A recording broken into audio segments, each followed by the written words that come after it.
Welcome to the Fantasy Audiobook. Marvel's Dark Knight, Spider-Man died at the beginning. Chapter 81. But this also brings about another problem, and that is the current Peter Parker. Since that guy sent you here, maybe he wanted to trap you here.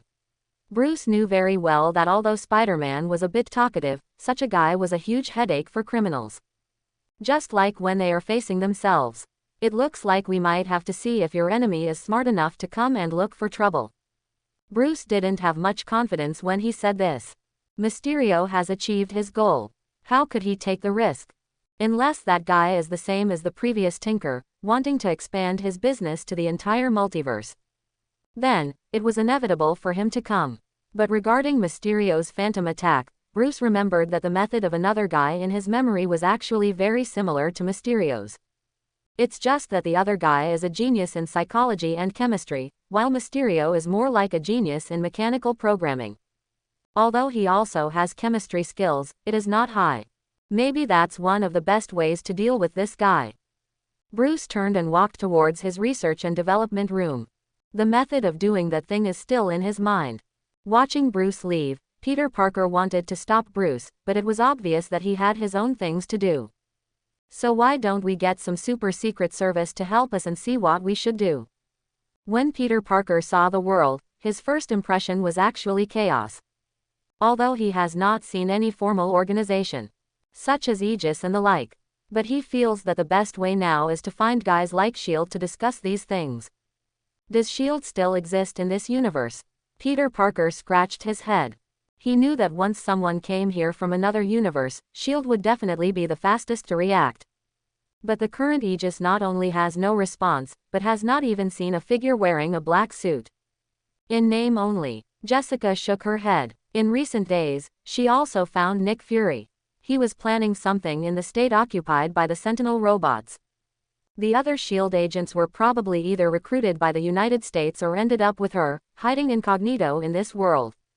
So, the current Avengers. Before Peter Parker could finish his words, he was interrupted by Jessica. There were no so-called Avengers a long time ago, and even the Ultimate Alliance was torn apart. Jessica's words made the current Peter Parker understand that the possible situations in this universe are much more complicated than his universe. It's not about interpersonal relationships, but this weird fight between waves. It's really a bit of a headache. Well, it looks like you guys are not living a good life. Peter Parker scratched his head. At this moment, in the 616 universe where Peter Parker came, Mysterio looked at the teleportation device in front of him, and he was a little happy. Because he did what many super villains couldn't do, get rid of Spider-Man. Although Spider-Man was not killed, the nasty spider was now sent to another universe. No, no, no, no. Mysterio suddenly shook his head. He wants to be as popular and admired as Spider-Man, if not more than Spider-Man. But right now, he's just a supervillain. A criminal who will be shouted at by everyone. This is all Spider-Man's fault. He made himself a mouse. But as long as Spider-Man dies, as long as he dies, he will be able to realize all his dream plans one by one. And what if that guy becomes popular again in another universe? The guy who made the deal with him said that Spider-Man from his own universe was dead. Didn't I send him there to let him enjoy cheers and worship in another world? The thought of Spider-Man enjoying flowers and lights in another world, as well as being published in large newspapers, made Mysterio jealous. No, this won't work. Spider-Man can't live. He put on his own control helmet, manipulated his incarnation system, and controlled the machine to go to another universe to carry out this long pursuit that could be said to span dimensions. Mysterio smiled when he saw New York in another world. Because he will turn this place into his own stage and his grand performance of killing Spider-Man. It's just that he still needs time now, and the opening of all grand theaters takes time. As time passes, Bruce is conducting his own tests in the Batcave. He didn't tell anyone, he just walked into the room that was now completely sealed with the fear gas he had created. Are you sure you want to do this? Thomas looked at Bruce with some worry. Although he had never heard of fear gas, he could tell how dangerous it was from the expression on Bruce's face. The Red Death said nothing. But the Ravager is smiling. You always have to try. Bruce just said this calmly. He needs to know his problems and what he is afraid of. Just crush the fear poison gas in your own hands. At this moment, orange poisonous gas began to fill the entire room. Bruce didn't waver, he just breathed normally. You could even see the orange poisonous gas entering his body along his nose. At this moment, his eyes were scarlet red, and the fear gas began to take effect. What he was about to see was what he feared most. It's just that the effect is a little different from the normal fear gas. What appeared before Bruce was not a single scene. It's more like he has two worlds overlapping. But they won't affect each other. Focusing his gaze on the darker world, what he saw was a family of 3 walking towards the alley. And he was the guy waiting for them in the alley. He drew his gun. The man in an expensive coat stopped in front of his wife and children quite responsibly. The man was saying something, but Bruce couldn't hear clearly. Maybe it was not negotiated. He pulled the trigger. The man tried to charge at him before pulling the trigger. But, that's a gun. The man was shot in the chest, and the woman jumped on him immediately, as if trying to get a chance to escape for her child. But, that's a gun. Bruce could even feel the touch of the woman's pearl necklace falling on his hand due to her large movements, but he couldn't make the decision, so he shot again. The scattered pearl necklaces, the woman lying on the ground, and the child's panic shouting all made him, who had originally committed a crime of passion, completely regain his rationality. Fear swept over him at this moment. He turned and fled from here. At this moment, Bruce's vision suddenly changed, and his vision became shorter. Lying next to him were his parents who had been shot before. The man still had some strength, but he only gently said his lover's name. Only the small figure slowly fell to the ground. Pulling out his sight instantly, Bruce only saw the small figure raising his head and looking forward with extremely firm eyes. Perhaps at this moment, the boy named Bruce Wayne died in Crime Alley. All that survived was a vengeful evil spirit coming out of the darkness. At this moment, another world slowly emerged in front of Bruce, completely different from the previous Crime Alley. This is his Batcave. He was controlled by others and watched as his kind Aunt May finally lost her life under the iron fist of those guys. Less than div class equals, contented V, greater than he can't do anything. He could only watch the old man die in front of him. Just like that scene in the alley. Every time, the only one who survives is himself. Every time, it's the people closest to me. Until her death, Aunt May looked at Bruce with tender eyes. Bruce knew it was just fear, but it was all too real. His strong willpower prevented Bruce from being immersed in fear at all.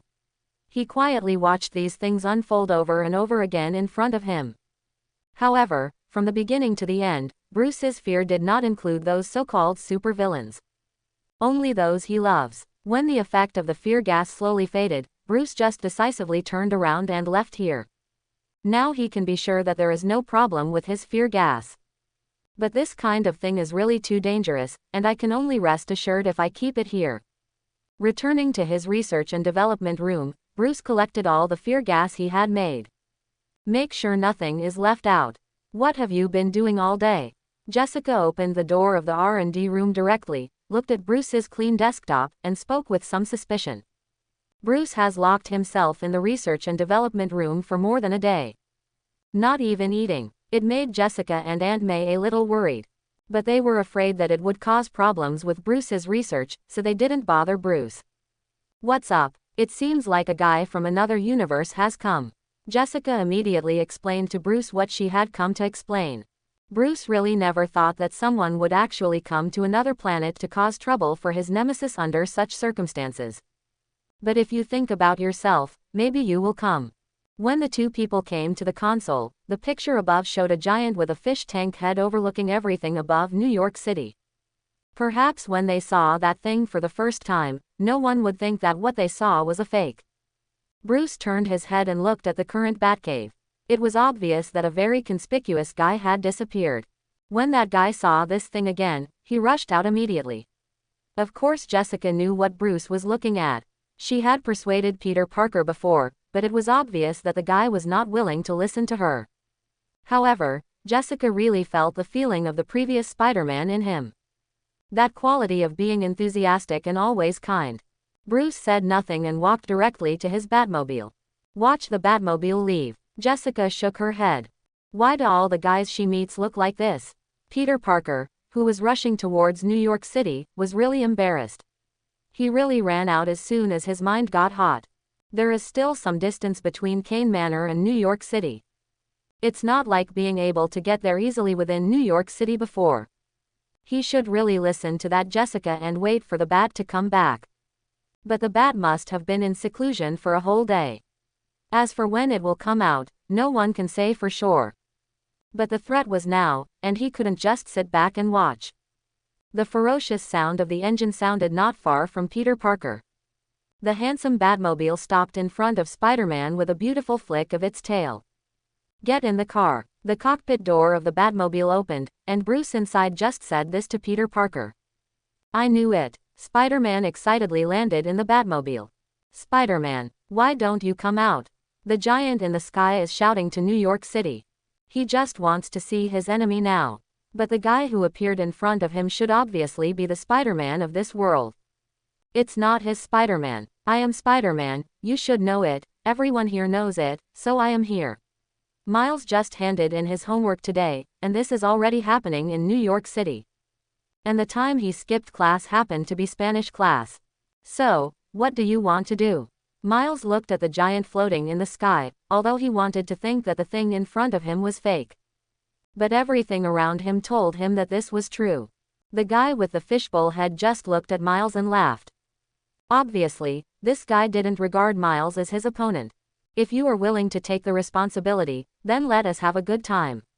As he spoke, the giant slowly landed on the ground, and his figure gradually became smaller as he landed.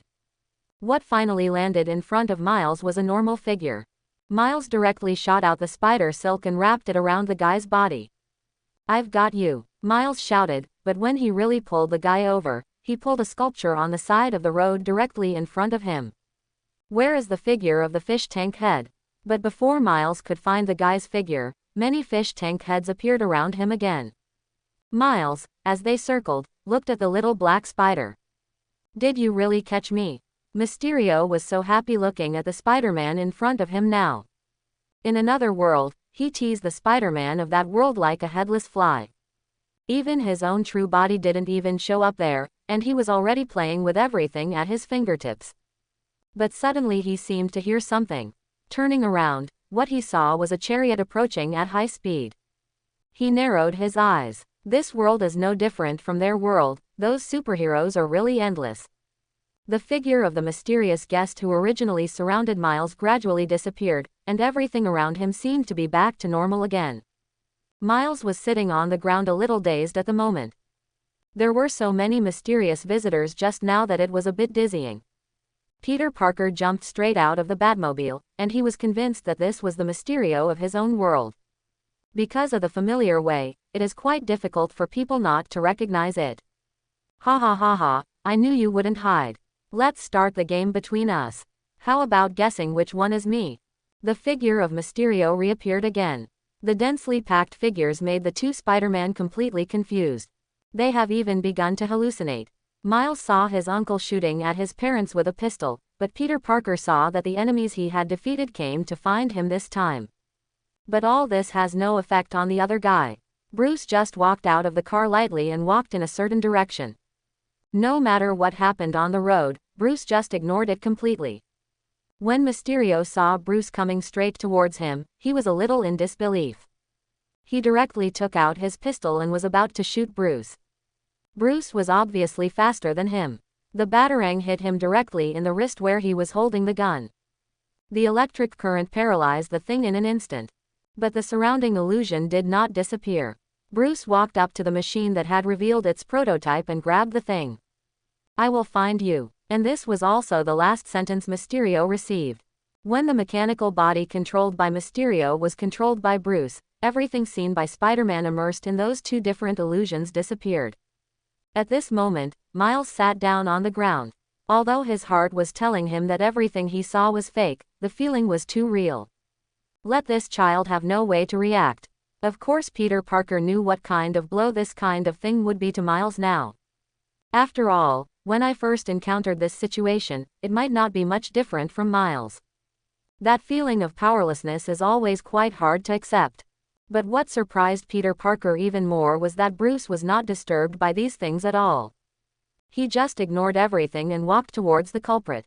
It would only make Peter Parker a little curious as to whether he saw anything or not. It's just a robot, and they have enough virtual projection machines around it, so it can do so many things. He'll be back. Bruce looked at the machine in his hand and said this to Spider-Man. But we should be able to find out where he came here, shouldn't we? Peter Parker's reaction was quite quick. When Bruce said the previous sentence, he already understood what Bruce was going to do with that machine.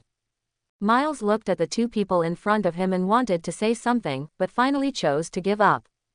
He wanted to ask how the Prowler was at Bruce's place, but thinking about the scene he had just seen, he really didn't want to see the Prowler again. In case that uncle of his really hurt his parents. Miles felt that he should never forgive himself for the rest of his life. This thing is just fake. Peter Parker tried to comfort Miles. Miles raised his head, looked at Spider-Man in front of him and said, "But that could also become true, isn't it?" Miles' words made Peter Parker fall silent. Because Peter Parker knew that Miles was telling the truth. Aren't the scenes shown by the mysterious guest the greatest fear in the hearts of their heroes? That's not going to be true. Bruce interrupted the somewhat sentimental atmosphere between them rather grimly. Listening to Bruce's words, Miles didn't know where the courage came from. He stood up suddenly, pointed to Bruce's nose and said, "Do you really think that you can master everything? Do all things will never happen as you said? What you said is just what you think." Miles simply collapsed. He yelled at Bruce and even cursed. Everything in the Phantom put him under great pressure. Bruce just looked at the child who was about to collapse in front of him coldly, without any change in expression. Just when Miles was about to say something, Bruce put down the machine from Mysterio in his hand. Still that familiar smell, Bruce punched Miles again. This fist was so powerful that Miles sat down on the ground again, and he looked up at Bruce now. When he looked at Bruce from this angle, he felt the frightening smell emanating from the bat for the first time. When you're a kid, you can let go of your emotions, but you're not a kid anymore when you're wearing this uniform. If you want to cry, if you want to break down, take off your uniform and talk to me. While Bruce was speaking, he picked up the machinery on the ground again and walked towards his Batmobile. Peter Parker squatted down and patted Miles on the back. "It's okay, you just experienced a little bit. I believe you will be a very qualified Spider-Man." But Peter Parker's kind words of persuasion obviously didn't have much effect on Miles. Miles jumped directly onto the surface of a building, shot out spider webs, and disappeared into the night.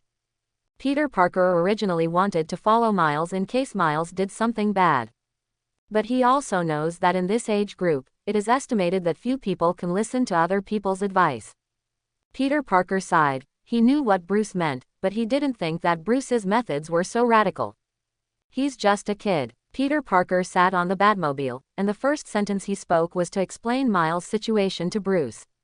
When he chose to put on that uniform, he wasn't a kid anymore. He was a hero of the city, a guardian of the city. Under the mask can be anyone, with superpowers or without superpowers, but he must ensure that he conforms to the mask in everyone's impression. Bruce was completely unmoved by what Peter Parker said. He just started his Batmobile and disappeared into New York City.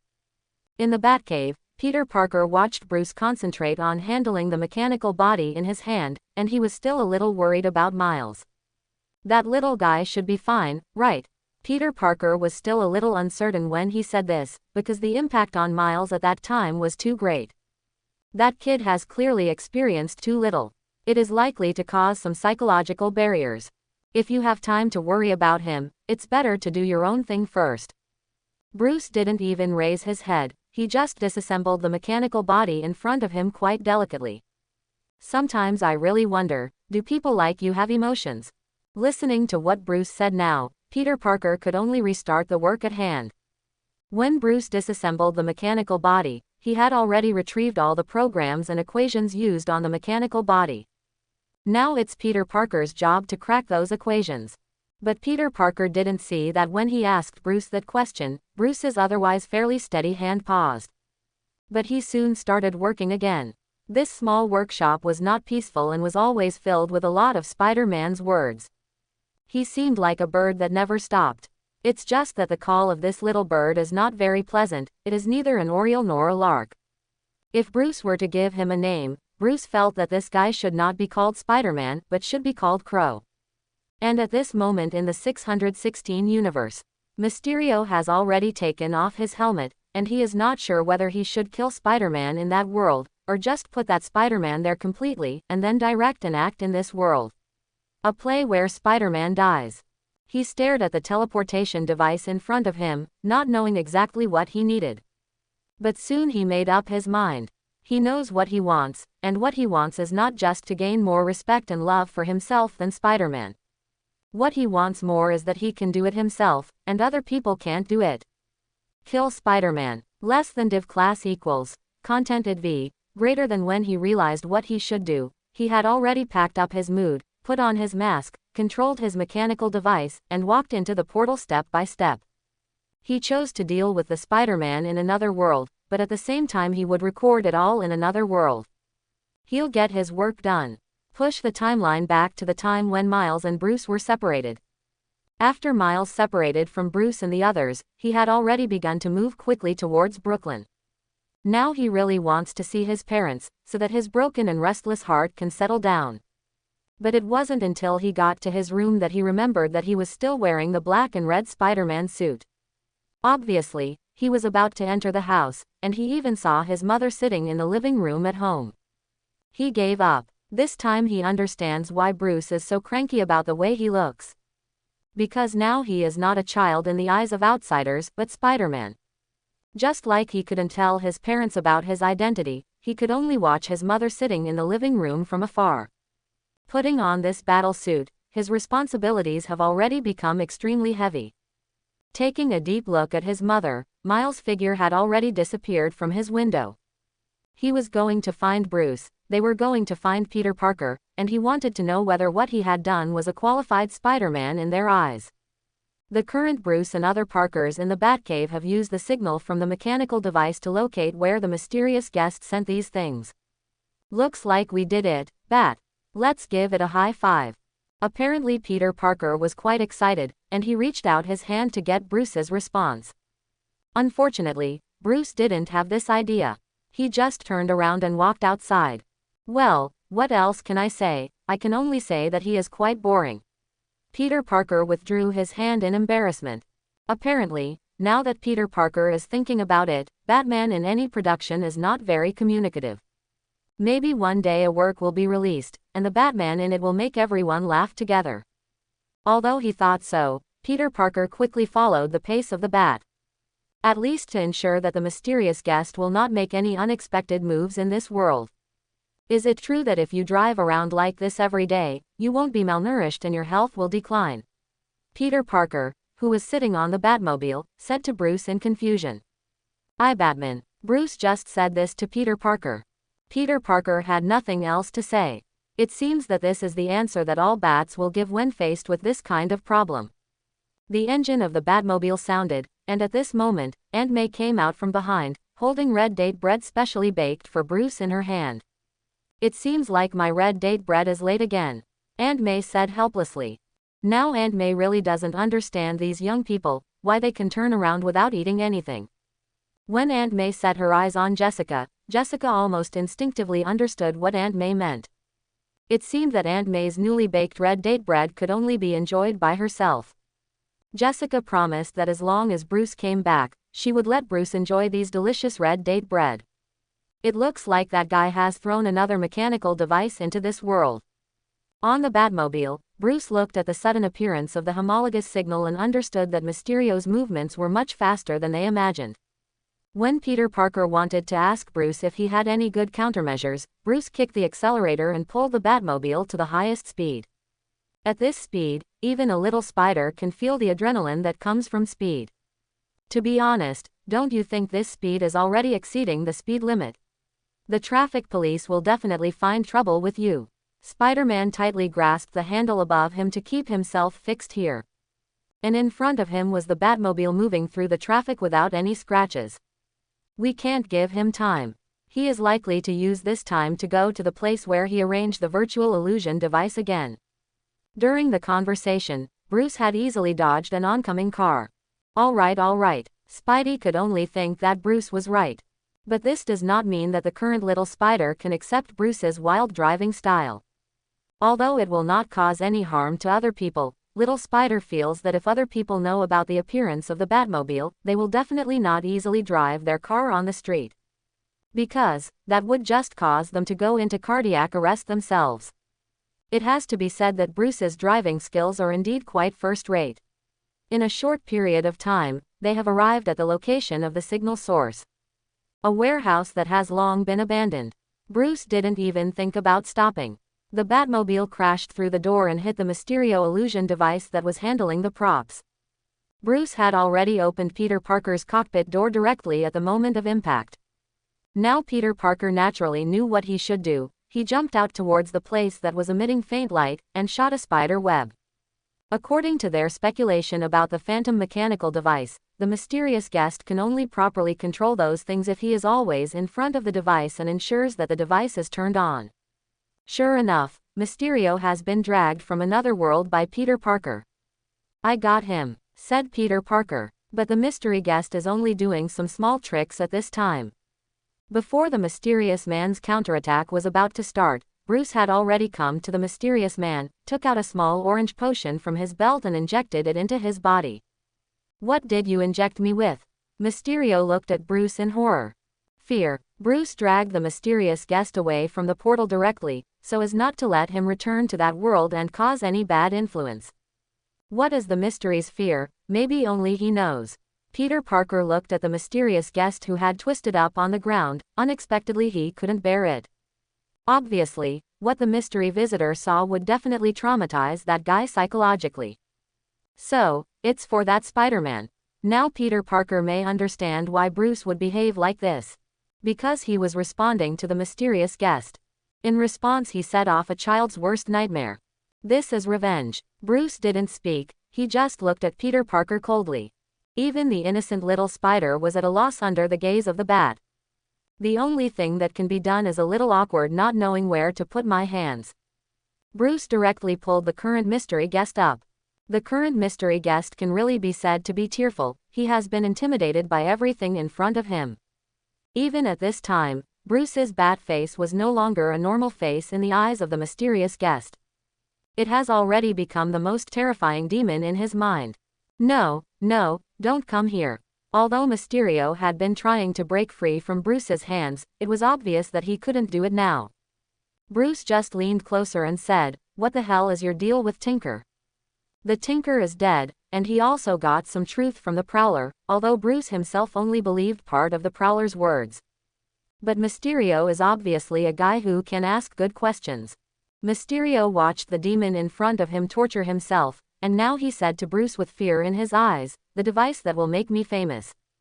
Obviously because of fear, it is difficult for this guy to fully express his words now. "Let me go to another universe." But the general meaning can be made clear. Bruce let go directly, allowing the mysterious guest to fall to the ground. Bruce really has no way to understand, just according to what the mysterious guest can make, it can definitely make him live comfortably, gain both fame and fortune. But the mysterious guest actually used this technique in this way. It is really regrettable. Hearing this, Peter Parker was also a little helpless. This guy is really a genius, but the way he wants is not acceptable to normal people. "Am I late?" came a panting voice. Miles' figure appeared at the door of the abandoned warehouse that had been directly smashed by the Batmobile. Looking at his appearance, one could already tell how much effort the little black spider had put in to catch up. It's just that off the bat they ended too quickly. Peter Parker looked at Bat and motioned him to talk. The two were acquaintances no matter what. But the Bat just reined in the fear-twisted guy and left it on his car. Peter Parker had no choice but to walk in front of Miles. He didn't speak, but just stretched out his fist, motioning for Miles to punch himself. Spider-Man's fist was right in front of him, but Miles was a little timid. He has not done his best in everything, so what qualifications does he have to call himself Spider-Man? Suddenly a hand grabbed Myers' hand, and Peter Parker clenched Myers' hand into a fist. Even now, the little spider has taken off his mask, showing a bright smiling face and beckoning Miles to punch him. With a bright smile, Miles mustered up the courage to punch Spider-Man.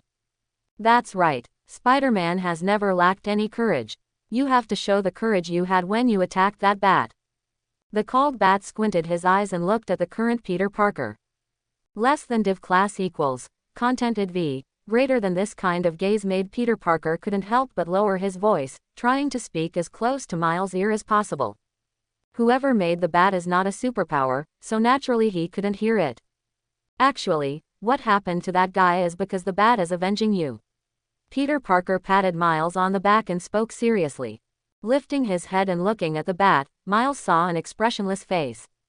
This made Miles retract his gaze.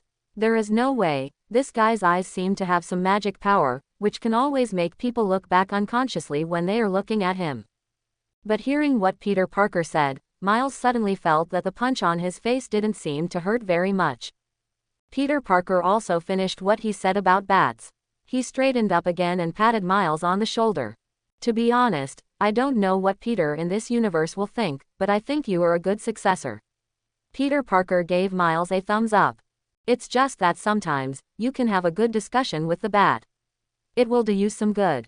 But haven't you always guarded this city by yourself? What Miles yearns for is to guard this city completely by himself, just like Peter Parker. You are not me, everyone is different. Peter Parker explained to Miles quite patiently. Besides, I also have many hero friends, Iron Man, Thor, and Captain America. They are all my friends, so in some things, friends will be your help. Peter Parker's words gave Myers some insight. Most importantly, this Spider-Man recognized himself. Then goodbye. Peter Parker walked towards the current portal. Before stepping into the teleportation device, Peter Parker suddenly turned to Bruce, who had not spoken at all, and spoke. Although I don't know if you are Ben Affleck, Christian Bale, or Alan Delon under the mask, I believe you look better when you smile. Peter Parker said this, but all he got was Bruce's hard stare. Peter Parker could only smile and walked into the portal. Watching Peter Parker disappear into the portal, Bruce walked up to the portal without hesitation. He wanted to see if he could find any clues here. But unfortunately, there is nothing there. It seems that a portal is simply opened here. Not a trace was left. I'm sorry, Batman, my attitude towards you before was really not good. Miles walked up to Bruce and tried to apologize to Bruce, but he just replied indifferently. I punched you too, so we're even. If I encounter any problems in the future, can I contact you? Miles saw the figure of Bruce, who was about to leave, hurriedly chased after him, and asked Bruce.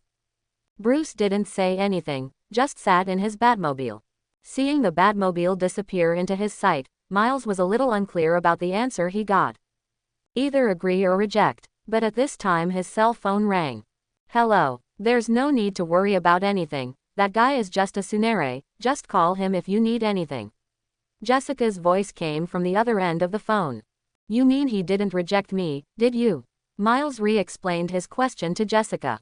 But Jessica on the other end of the phone just smiled, and then hung up the phone. Aunt May, Bruce is coming back soon. Is your red date bread ready? After hanging up the phone, Jessica immediately asked about the red date bread. I ate 2 meals of red date bread. This time, I can always let Bruce have a good one. You know, it'll be fine in a few minutes. Aunt May stared at the oven in front of her, carefully observing the condition of the bread inside. Ding! When the bread was baked, Aunt May also heard the sound of the engine slowly stopping in the Bat Cave. Bruce is back. Bruce dragged the mysterious guest, who could already be said to be crazy, and threw him directly into the current meditation room. There is also this Prowler who has been completely defeated by Bruce. The current Prowler looked at this scene and could only shrink back towards the corner of the meditation room. Bruce obviously ignored his thoughts, and after leaving Mysterio inside, Bruce had already turned around and left. Bruce had just walked out of the meditation room and was already stopped by Jessica. What's the matter? Looking at Jessica with a smirk on his face, Bruce didn't need to think about it, and he could already know that Jessica was definitely up to something bad. I think you will have nothing to do next. Jessica stood in front of Bruce and said with her chest in her arms. There's still a lot going on, and we can't stop yet. Bruce took off his mask and walked towards his R&D room. And at this moment, Aunt May walked up to Bruce with her red date bread. The jujube bread that just came out of the oven, do you want to try it? The hot jujube bread in front of her had already been thoroughly sliced by Aunt May, and she explained to Bruce that it hadn't been long since it was baked. Looking up and seeing Aunt May's eyes, the current Bruce couldn't say anything to refuse, so he could only pick up a piece of red date bread and put it in his mouth. "Very good red date bread," Bruce commented quite honestly. This made Aunt May a little excited. To be honest, she has always had a clear understanding of her red date bread. Red date bread is not her forte, but this thing can at least help superheroes like them. But for Jessica, she was extremely surprised that Bruce could eat Aunt May's red date bread without any expression on his face. Jessica was still a little unsure if the only red date bread became delicious, or if Bruce could really eat it without changing his face. "Aren't you going to try it?" Bruce suddenly held up a piece of red date bread to Jessica. Looking at Bruce, Jessica couldn't believe it. Jessica's impression was still on the 2 red date breads she had eaten before. Aunt May greeted Jessica with a smile and asked her to come over and have a couple of slices. In the end, Jessica's curiosity overcame her previous inherent impression of Aunt May's red date bread, and she walked over there. He doubtfully picked up another piece of red date bread. He didn't take it from Bruce. She didn't really trust Bruce. There is definitely something wrong with the bread that a guy who tells lies without batting an eyelid chooses for himself. Bruce has no problem with being cautious like Jessica.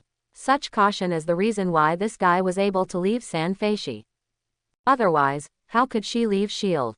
Bruce took 2 slices of jujube bread and said to Aunt May, "I'm going to the research room, I don't need to save anything for dinner today." "But today's dinner is baked lobster." Aunt May tried to make Bruce change his mind.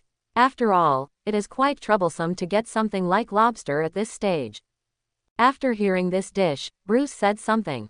"My share can be refrigerated for me."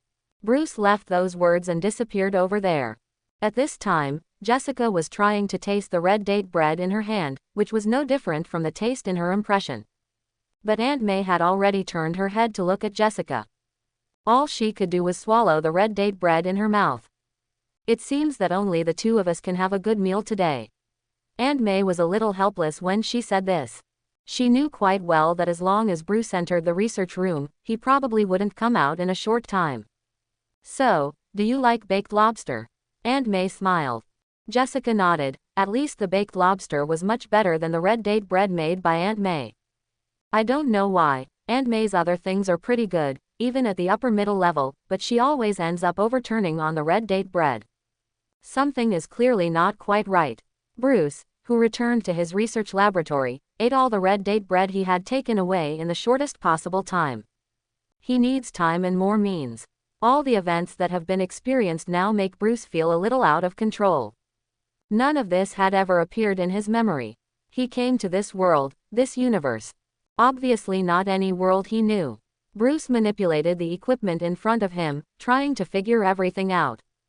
But it was clear that he had trouble doing everything. Less than div class equals, contented v, greater than. Bruce looked at the equipment in front of him and frowned. He seemed to be dazzled when looking at them. This feeling was the first time for Bruce. After he put on this battle suit, this was the first time he had this situation. Maybe this happened because he hadn't had a good rest for a long time, but he had never felt it before. Bruce wanted to straighten the equipment in front of him, but what he saw became increasingly blurry, and even double images appeared. He held his own, but it was obvious that he couldn't do it now. Whoa, the things on the table were swept to the floor by Bruce's hands.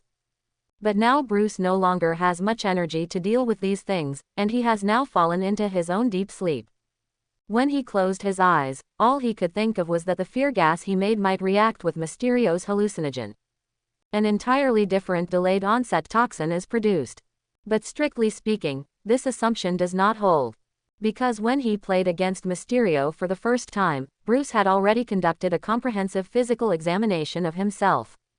The result at that time was absolutely no problem. This time, Mysterio didn't even have time to attack. It is even more impossible for this to happen. When he opened his eyes again, what he saw was the scene that happened when he took the fear gas. The 2 worlds are slowly separating.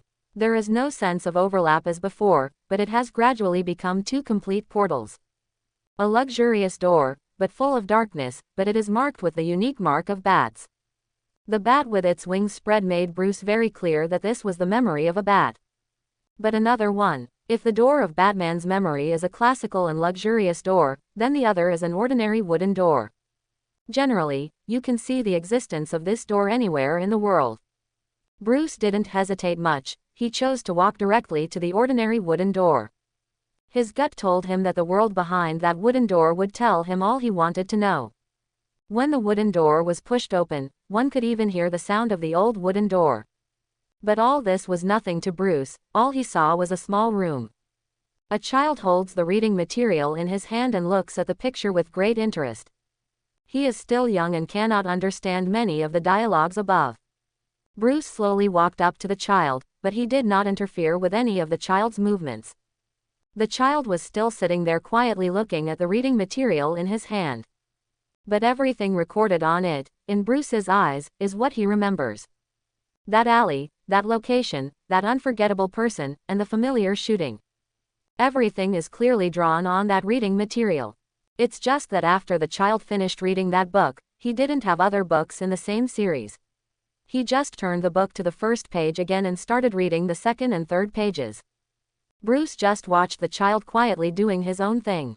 He didn't look impatient at all when he looked at the child. There was even a look on his face that made it obvious that it was joy from the bottom of his heart. Bruce also stayed quietly by the child's side, reading that book over and over as he loved it. Until finally Bruce was able to clearly imprint all the words in his mind. But the children took the trouble to read the comics. He seems to have found his favorite thing in it. The boy began to try to draw the little man on it himself. He is indeed gifted, with quite extraordinary talent. Although it is just a copy, it can already depict the characters above accurately. He showed off his paintings to his parents. That day was perhaps the happiest day for this child. His paintings were praised by his parents, who said he was the best little painter in the world. But life never goes the way anyone envisions. He started going to school and started getting into more comics.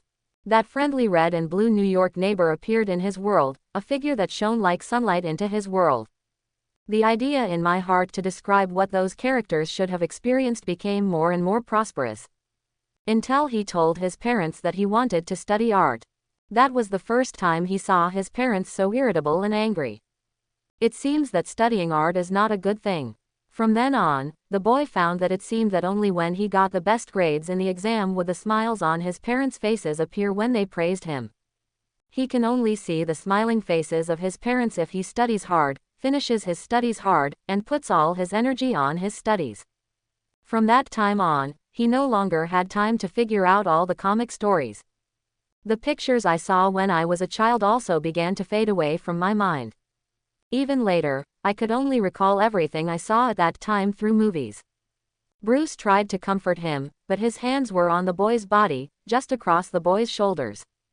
Bruce couldn't do anything. He almost forgot that this place was an unknown world. The boy began to learn, but still occasionally picked up a paintbrush and repainted his favorite things.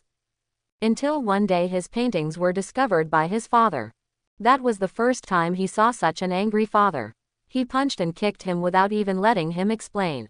Because, in the eyes of my parents, it was just a rather boring thing with no money. All he has to do is be obedient, study hard, and become what his parents want him to be. Almost everything from college to work has been arranged by parents. All he can do is to draw the thoughts in his heart in his spare time. Because only at that time was he free. Although he feels that he is in a cage all the time. This sentiment is clearly reflected in his paintings. The heroes who once yearned for sunshine, freedom, and friendship have long since disappeared. He didn't want that friendly neighbor in New York to appear on his drawing paper. Some are just one after another bats in jet black battle suits. He arranged a cage for each bat. Just like himself, he also arranged a cage for himself. There, too, he was at bat. It's just that this picture is destined not to be seen by everyone. That Bruce watched the child grow up slowly, and on the way to work, he rescued a child carrying a drawing board. It was like saving him when he was young. But the boy closed his eyes. Everything he saw was the world and people he had longed for. It was only when he opened his eyes and saw the world for the first time that his consciousness gradually blurred, and his consciousness began to slacken. There is another consciousness that is merging his consciousness and memory. But the boy didn't feel any resentment. He is very happy to see the world with his own eyes. Bruce also walked out of the wooden door at this time. A boy's life is stored behind this wooden door. But the wooden door didn't last too long, it began to decay and disappear slowly. Just like that child, he only appeared in this world for a moment. As for the other door, Bruce already knew exactly what the world would be like inside. How did he appear in this world? The kid who created everything about Batman had absolutely no way of drawing his own. Bruce still walked towards the bat door, and after pushing the door hard, the scene that appeared was different from what Bruce had imagined. It was empty. There is only a mass of black at the end. Bruce walked over. When he did reach the end, it wasn't anywhere else. It's the prison where the bat is held. The last thing that kid drew. But Bruce didn't know why these things didn't appear in front of him until now. What problem did you encounter? Thomas looked at Bruce with some concern. It was obvious that Bruce was not in the right state. Everything he saw before was indeed a big shock to Bruce. Anyone who knows that he was created may be shaken. But Bruce adjusted his condition in the shortest possible time. He was created, but now he is already a real life, not to mention that the things he is carrying are no longer just his business. Bruce also understood why what he saw in the fear gas before were two worlds. One of them is the boy's own fears. After the boy was annexed by Bruce, he had no memory for a long time, his memory and life completely disappeared. It does not mean that his consciousness completely disappeared. The source of his fear comes from everything he sees through Bruce. The half-finished Batcave, the gentle Aunt May, and the troublemaking Jessica. Less than div class equals, contented v, greater than similarly, this may be why Bruce has not been able to understand everything until today. Because at this moment he has gathered everything into his body. It's okay. Bruce shook his head. He calmed himself down. But it's no longer just the few guys who appeared in this cage now. A man who is more of a normal bat than before appears here. So, what kind of means did you use to trap me here? For Bruce, who was able to act outside, this new bat obviously wanted to know why he appeared here. In his memory, he was not supposed to exist here. After he communicated with Lightning, he had already returned to his Batcave. But when he opened his eyes, he was already trapped in a prison. Bruce turned to look at the bat that was now here. This bat was unlike any other bat he had ever seen. There is no ferocious appearance of power, let alone the speed that can stop everything in the shortest time. There is only his composure and calmness. Of course, there may also be a little stubbornness mixed in. How long have you been here? Bruce didn't answer the bat's question, he just asked the bat again. Although based on what he saw from the boy's memory, Bruce was able to confirm that the bat that appeared in this cage was a righteous one, but he still couldn't believe the other bat. It can be said that there are not many guys that bats can trust. He himself was not one of those guys who could be trusted. When you send the other guy away, the bat also didn't quite believe the other bat in front of him. But at times like this, someone always has to speak first. So how did you do it?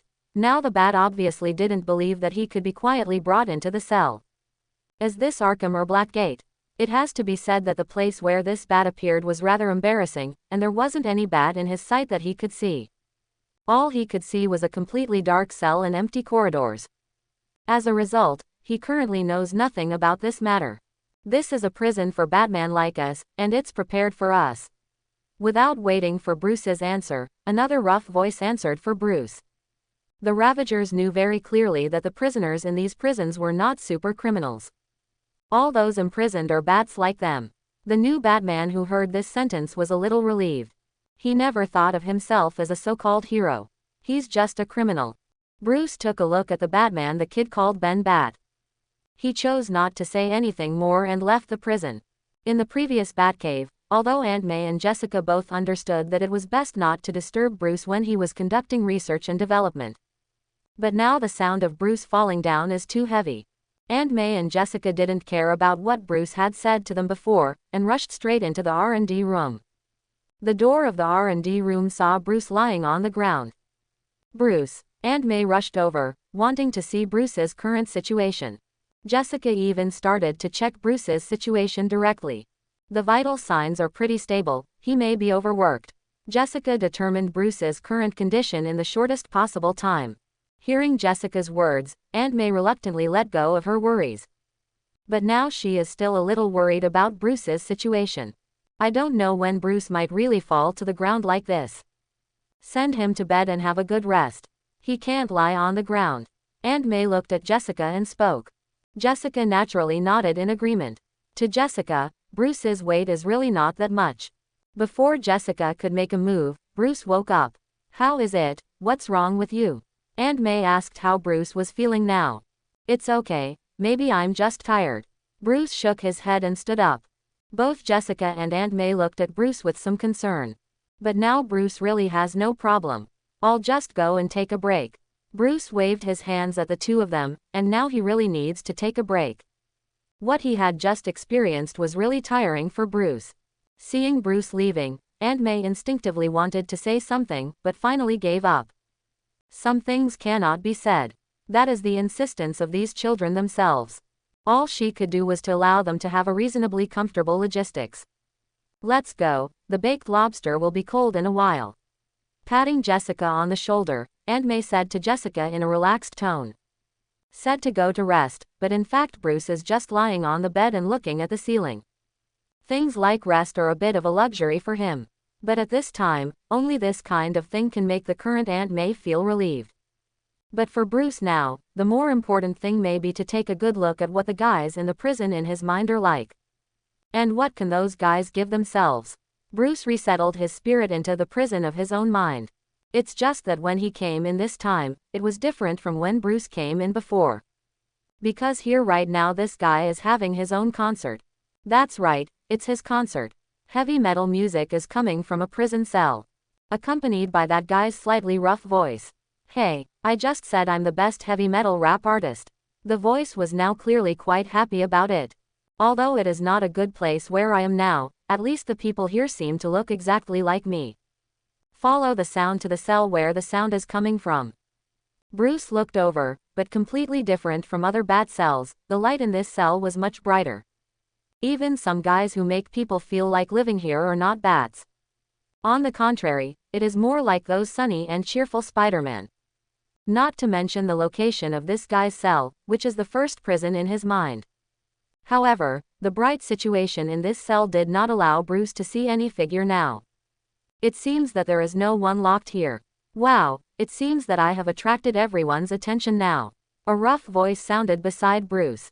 Only this time Bruce put his gaze at his feet and saw the small figure. It seems that you have noticed me, Batman, I believe you should know. After all, you and I wear the same clothes, and you may even be taught by the master with the same name. The little bat slapping Bruce's feet. It's obvious that he is still somewhat satisfied with his situation now. Although it is not as good as my manor here, it is obviously not a bad place.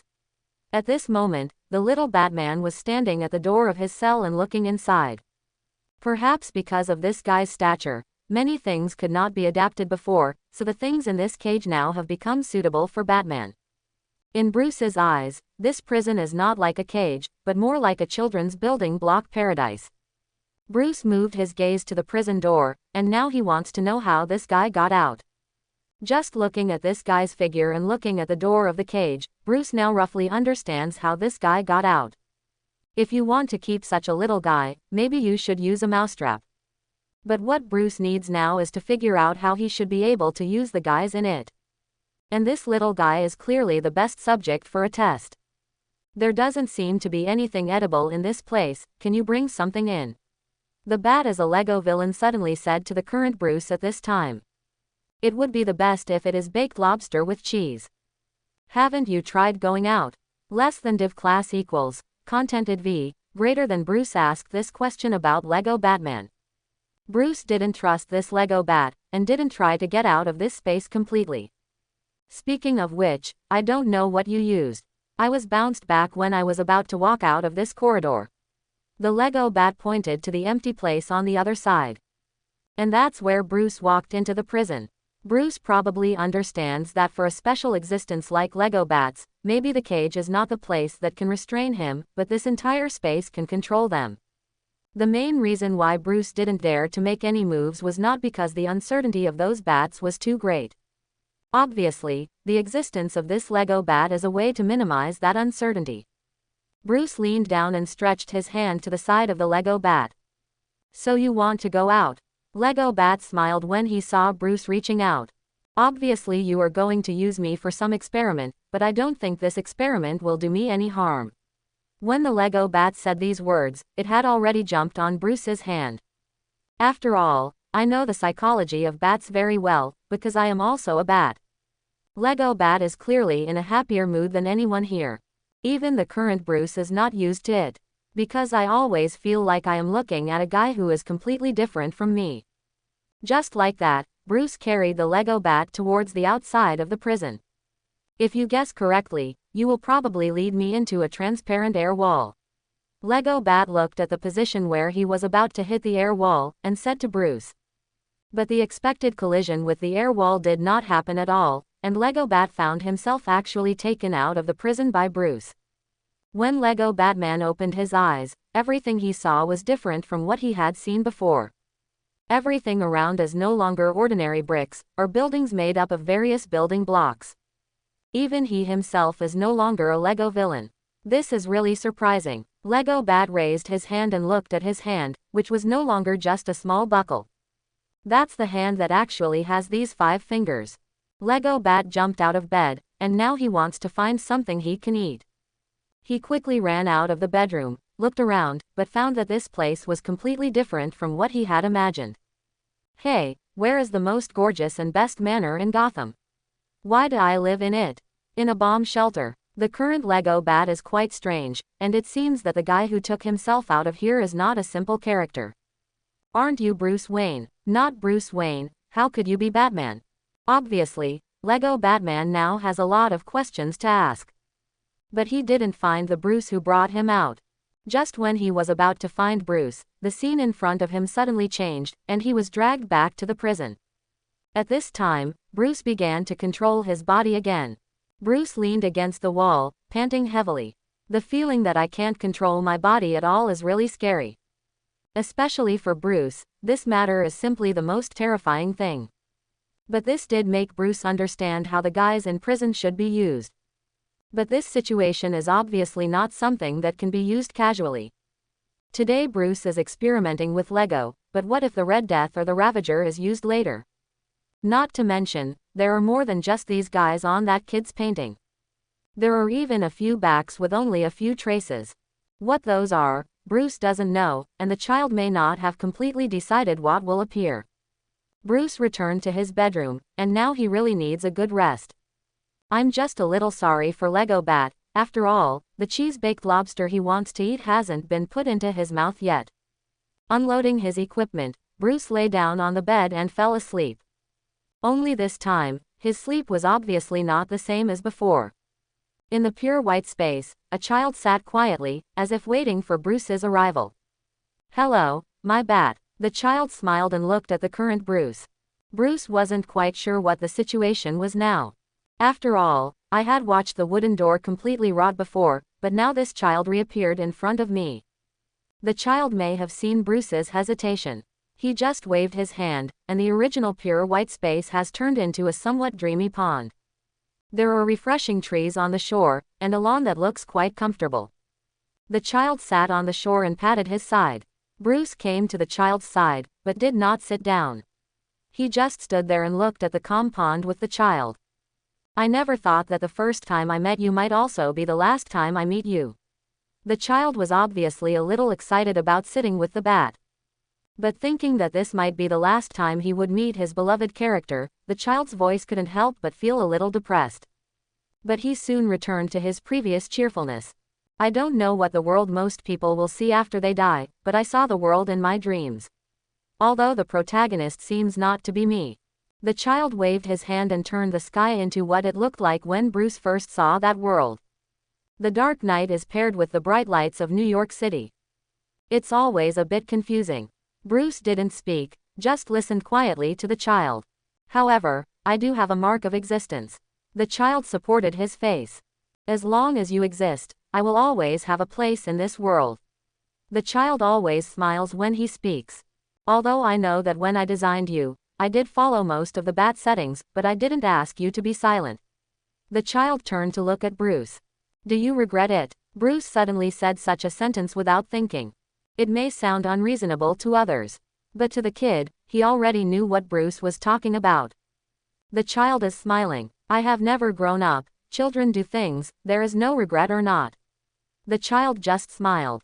If we don't do that, another child may lose his dream just like me. The child looked at the night view of New York in the sky and said happily. Why didn't you come to me in the first place?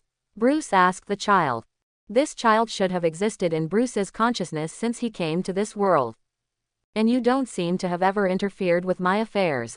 No, you're wrong. The child shook his finger to indicate Bruce. Bruce turned to look at the child. He didn't know what he said wrong. Everything he does from beginning to end is his own choice. When you first started, your name was Wayne.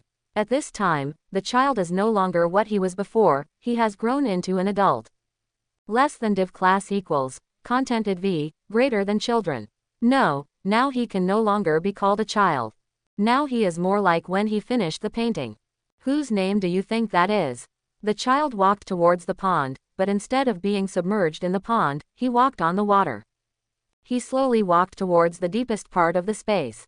He didn't look back, and he didn't need to look back. Because he knew Bruce must be watching him.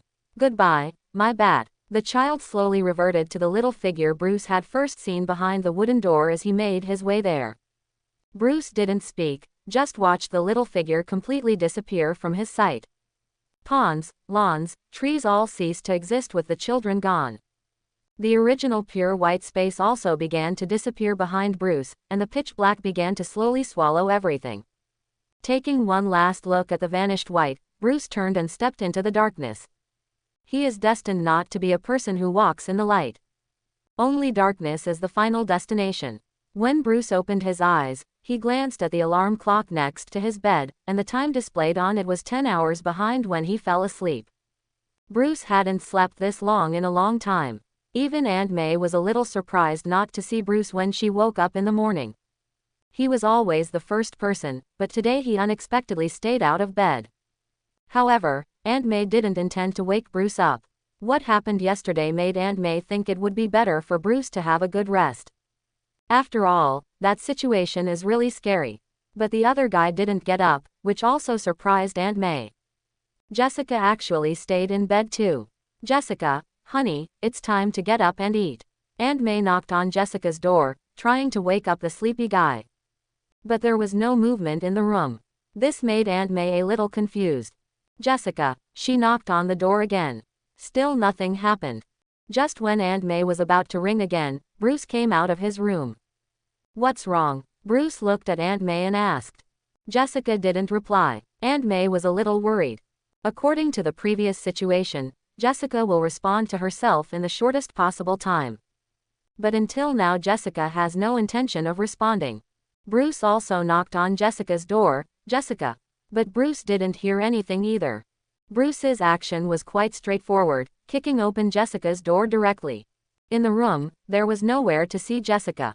Bruce had already seen the message note on Jessica's bedside table at a glance. What happened? Aunt May was a little worried about Jessica's situation. But Bruce already knew everything after reading the note. It's okay, she just went to find a few friends to deal with some things. When Bruce spoke, he had already handed the note in his hand to Aunt May. But the slightly sloppy handwriting on it proved that this matter is definitely a very urgent matter. Otherwise, Jessica couldn't just leave without saying hello. Aunt May was still a little uneasy. Trust me, she'll be fine. Bruce looked into Aunt May's eyes and said this seriously. How could Aunt May not believe Bruce? Bruce took out the baked lobster that he didn't enjoy last night. Placed in microwave to heat. But at this moment, he was thinking about Jessica's situation. Judging from Jessica's handwriting, although her situation was urgent, it was more like someone was urging her. And this also proved that when Jessica left, she definitely did not leave alone. But Bruce didn't think that the security of his Batcave was something that any guy could get in. Not even an agent of S.H.I.E.L.D. When bringing these things from S.H.I.E.L.D.'s safe house and secret base, Bruce had already scanned everything. And it has been reassembled at the most fundamental level to ensure that no loopholes will be left. Not to mention anything related to Aegis. Ding. The sound of the microwave sounded, and Bruce took out the dish of baked lobster with cheese. He walked straight to the console. Called out all the videos around the Batcave last night. There's nothing wrong with thinking about it with Bruce. Yesterday's Batcave was not invaded. But there was no sign of Jessica leaving. No one comes in, no one goes out. But Jessica's figure had indeed disappeared. This thing is full of weirdness. Bruce knew that there might be ghosts and the like in this world, but even those ghosts couldn't make a living person disappear directly. Even the so-called great transformation magic is nothing more than the use of blindfolds and many props belonging to magicians. Of course, there is also a beautiful chick who cooperates with the magician. Bruce put aside his half-eaten lobster bake and switched on another camera. That is the camera facing the corridor and the door of the room. Turning on yesterday's video, Bruce carefully observed Jessica's door. Like being able to find out why Jessica disappeared from there. But for Bruce, maybe he can really find out the reason for Jessica's departure from this video. When the video played to a certain time period, Bruce found something wrong. Jessica's room revealed a little light. That's not the color of the light in the room, it's more like some other unstable light source coming through. But what kind of light can make the well-sealed door unable to cover it? But the light came and went quickly. Bruce was not in a hurry to continue observing at this time. Just keep the video going. Sure enough, it didn't take long before the light appeared in Jessica's house again. Then nothing happened again. So now Jessica left a note. The reason for leaving the Batcave is related to those two rather strange lights. A matter related to Jessica is still quite urgent. And can quietly take Jessica away. There is only one Bruce can think of right now. That is teleportation. It's just that according to Bruce's understanding of Aegis in this world, those guys probably haven't fully mastered the ability to teleport. Previously, the technology that allowed them to teleport directly to the other side of the earth was only a feat accomplished by Thor, the god of thunder. The Nordic god was quite powerful at the time. Later Aegis is indeed researching teleportation technology. But there has been no progress. So even if S.H.I.E.L.D. wants to take Jessica away, they don't have the ability to do it now. But, if it wasn't for the handwriting of Aegis, what other guy can do this kind of thing? Bruce shook his head. Less than div class equals, contented v, greater than there is a problem with the direction of his thinking. Because all he could think of was who took Jessica away. But why did Jessica go with them? This is a pretty crucial thing. Also, is there anything in Jessica that those guys need? Bruce thought of something, but now he needs to verify it. After all, there are guys like Jessica in this world. At least he knew one. Batwing disappeared into the Batcave. Bruce headed towards his destination as fast as he could. When he just arrived at Brooklyn Vision Middle School, he saw two anxious faces. Miles' parents. Now Jefferson was calling anxiously, and Leo Morales on the other side was also anxiously calling everyone his son might go to. Bruce has easily obtained the phone conversation between the two of them. Jefferson was using his identity to call every police officer he knew, trying to get information on his son. But all he could get were frustrating answers. Because no one saw his son. Miles seemed to have evaporated. Apparently, Miles also disappeared. It is obviously unreasonable for two spider ability users to disappear on the same day. But now for Bruce, what he needs to do is to let Miles' parents settle down now. At least it can reassure them. Jumped out directly from the Batwing. In broad daylight, the appearance of the Bat clearly attracted the attention of everyone around. Hey, Jefferson obviously didn't like these masked freaks. When Bruce fell, Jefferson had already put his hands on his waist. There are guns that can give him a sense of security. But in the face of these masked freaks, even firearms, there is no way to make Jefferson completely at ease. Because no one knows what kind of abilities these guys have. What if the guy in front of him could use bullets as peanuts? I'll take care of your son's situation. Bruce just spoke indifferently. He was not fooled by Jefferson's appearance at all. I think you should take off your mask now, let's be good. Before Jefferson finished speaking, his wife had already stopped Jefferson's words. Can you help us find Miles? Leo was obviously more concerned about his son's safety. All the calls she made just now didn't have any good news. Although it's not that Miles didn't have this situation before, he at least appeared in school at that time. Now, no one knows where he went. Even his roommate, Gon K. has no news. He also didn't see Miles. The appearance of the bat gave Leo a little hope now. I'm here for this. Bruce naturally followed Leo's words. Don't worry, your son will come back. As Bruce spoke, a puff of smoke had slowly spread. When Jefferson rushed in to see where the guy had gone, he found that above their heads, the Batwing was activated. Wow, the bat wings cut through the sky and disappeared. Bruce has figured out what it is now. It's just that he still needs more information and evidence. Chapter 91. At the same time, Captain America, who has not appeared for a long time, once again appeared in the public eye. He was fighting in New Mexico against the sporadic rebels against the American government that had emerged after the Sentinel Wars. And what he has to do is to maintain the current situation in the United States.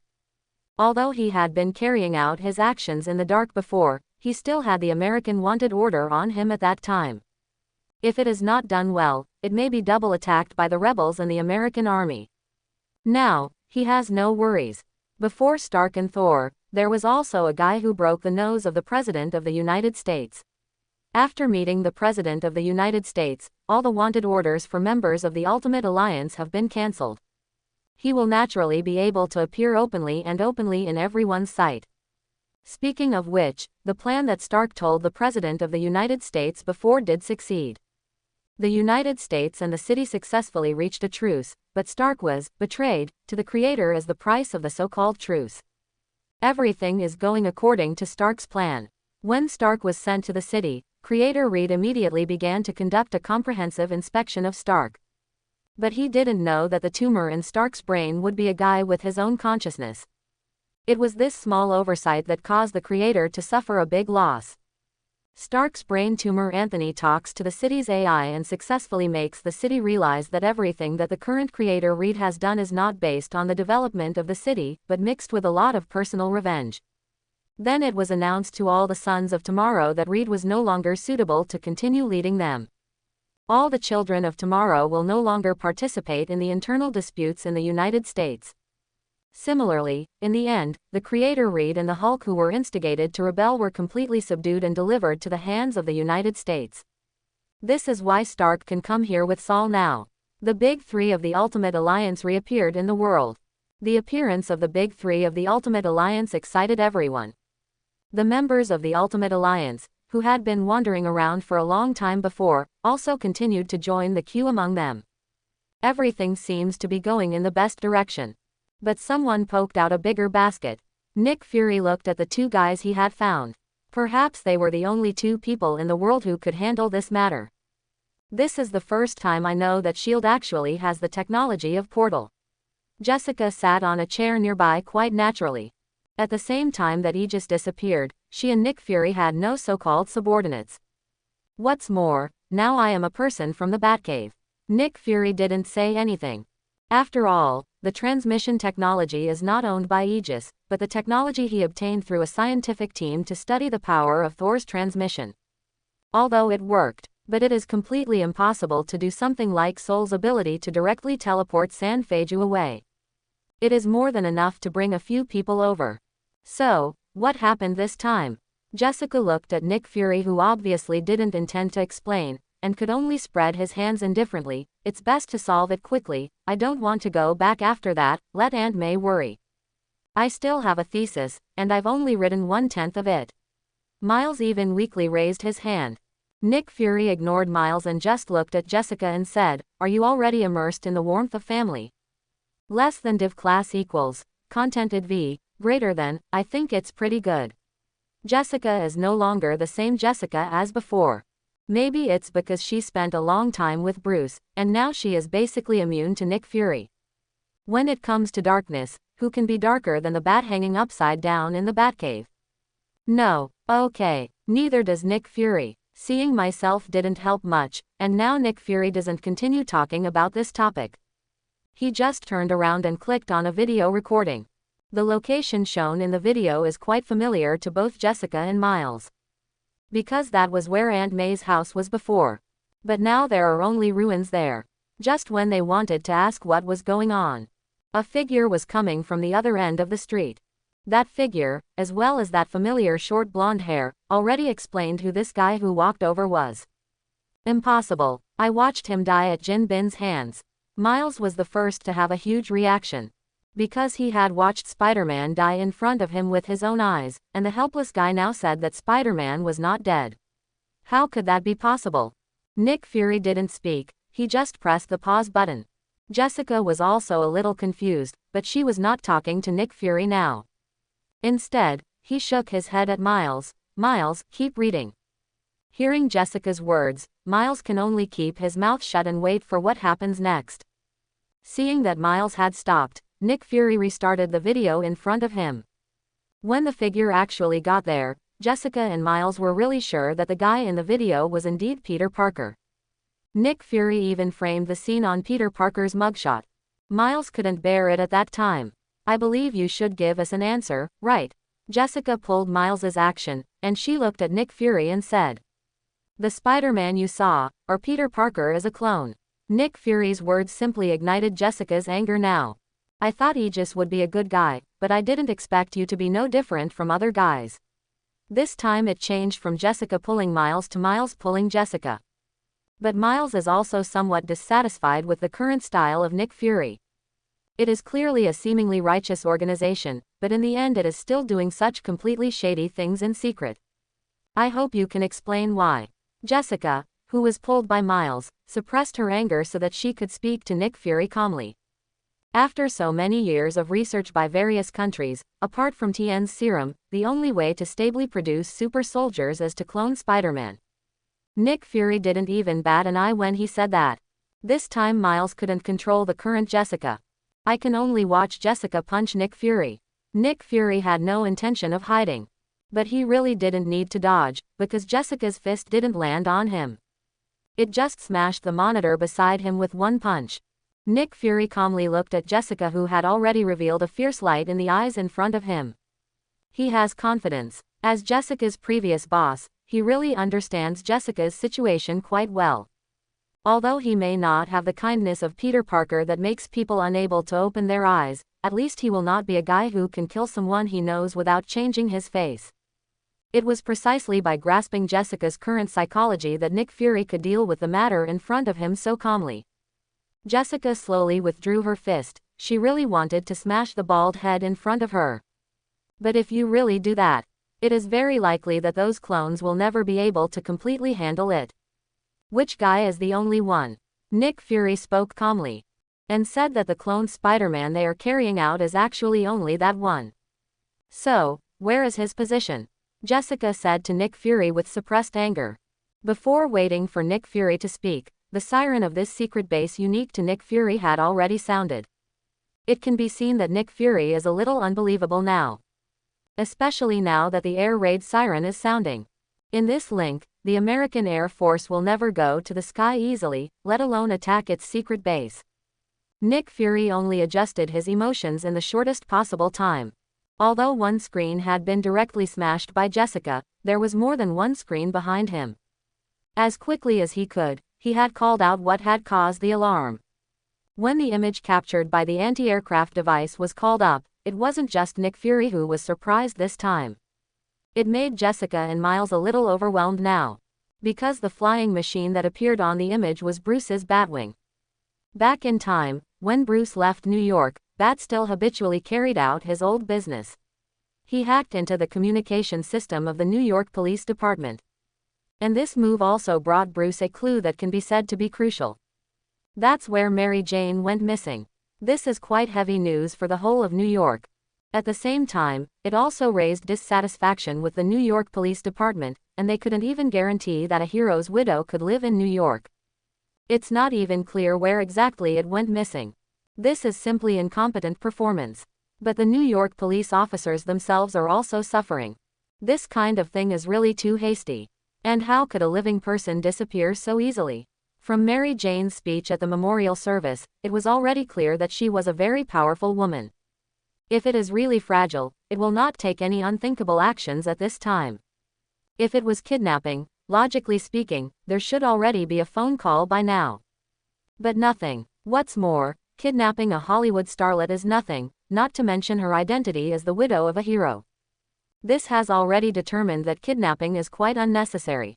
In Bruce's ears, this made him roughly figure out all the problems. 3 people disappeared, and it can be said that they are all guys who have a close relationship with Spider-Man. Miles is the current Spider-Man. Jessica is a Peter Parker clone. Not to mention Mary Jane. That was Peter Parker's wife.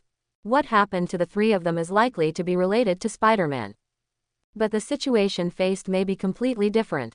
Jessica was still able to leave her note. Although Miles' situation was a little unclear, according to his situation, if he was forcibly taken away, there would definitely be quite a mess. But it didn't. That means the guy who took Jessica and Miles away now will be the same guy. The guy who took Mary Jane was another guy. And finding Jessica and Miles at this time is likely to be able to know who took Mary Jane away. How to find them is quite simple. Bruce conducted a comprehensive analysis of local electricity consumption information throughout the United States. It has to be said that there are indeed quite a few places in the United States that use overload current in this situation. But those places with overload current are basically used for a long time. However, there were 2 areas where overload current usage suddenly occurred twice. Although the first place where the overload current was used, it seems that the overload situation was caused by the local residents having a party, but if that is the case, it is impossible that there are only 2 overloads in a party. On the other side, that one is much simpler. It is a small city that can be said to be overloaded all year round, but even this kind of overloaded electricity consumption has a peak that can be said to be prominent. Eventually there was a brief power outage. Apparently something was used there too. The overload period between the 2 is only a few tenths of a second apart. This has already shown that the guy who took the man away definitely did not go there in person, otherwise the difference of hundreds of kilometers between the 2 places can only be achieved by Saul, who has not lost his divine power. Now Solko is still fighting with Captain America in New Mexico. There is no sign of divine power recovery. So it is only possible that someone really researched Thor's teleportation ability. The current Aegis is already leaking everywhere, and the city side only uses the teleportation technology it owns. It is destined that this technology will not belong to either of them. It does not mean that some of them have not mastered this technology. For example, Nick Fury, who was able to build so many secret bases and safe houses. He is the prime suspect. By connecting the 2 places and making speculations based on the largest range, Bruce was quite successful in finding the 2 locations.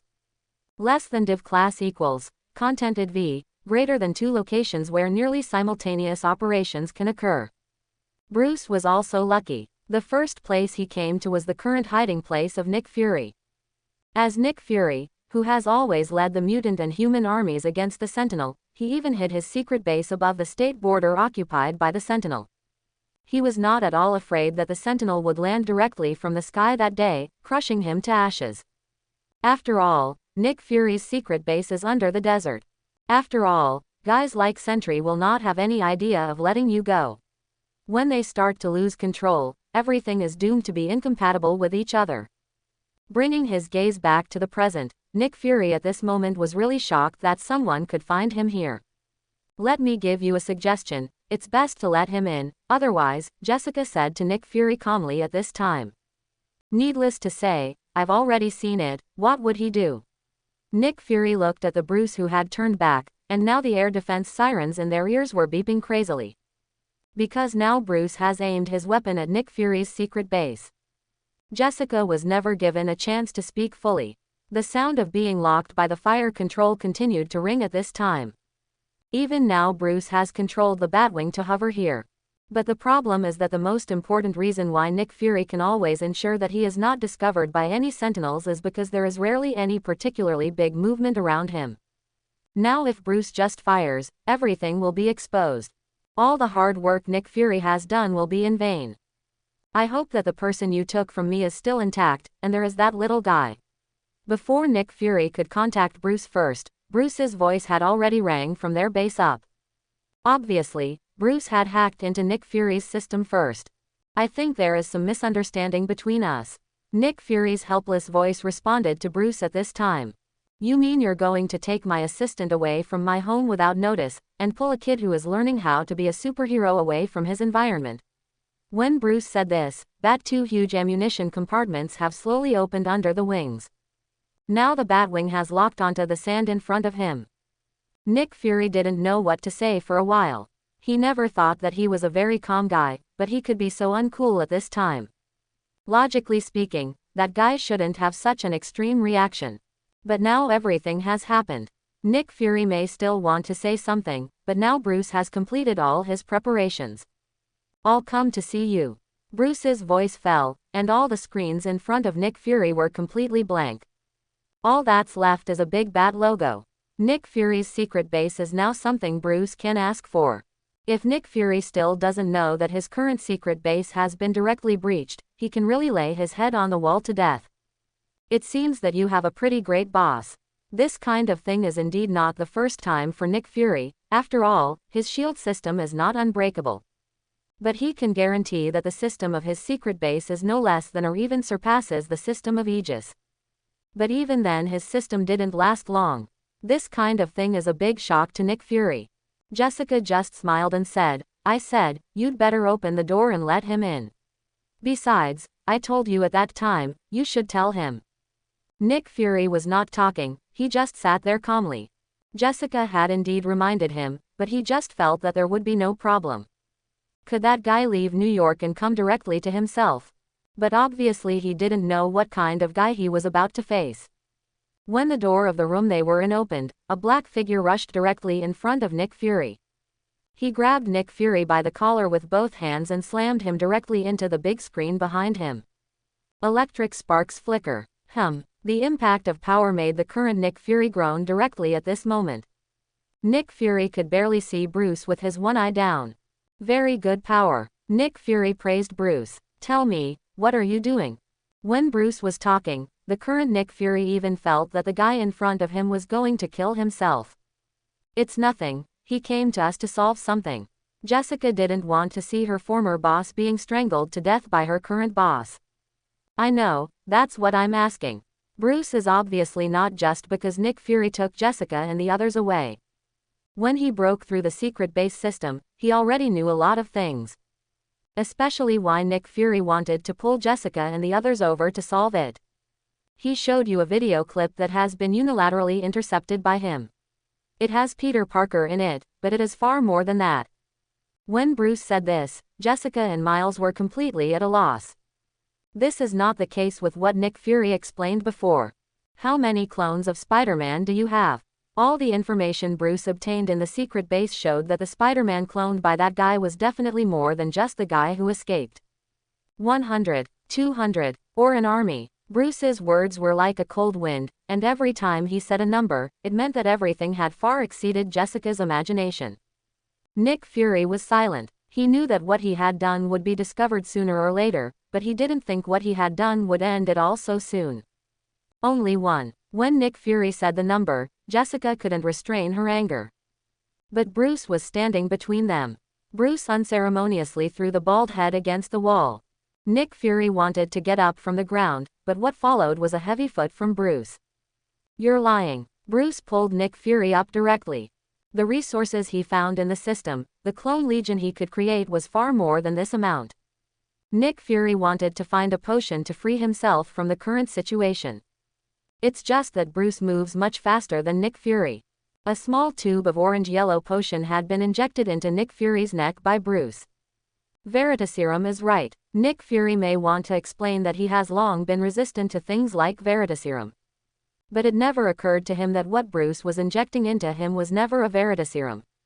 Just fear gas. Nick Fury had already held the medicine in his hand, but he let go of it because he saw a severe picture of fear. The potion that allowed him to transform into the Hulk rolled aside. Tell the real number. Bruce approached Nick Fury, and his face was no longer what it was before in Nick Fury's eyes.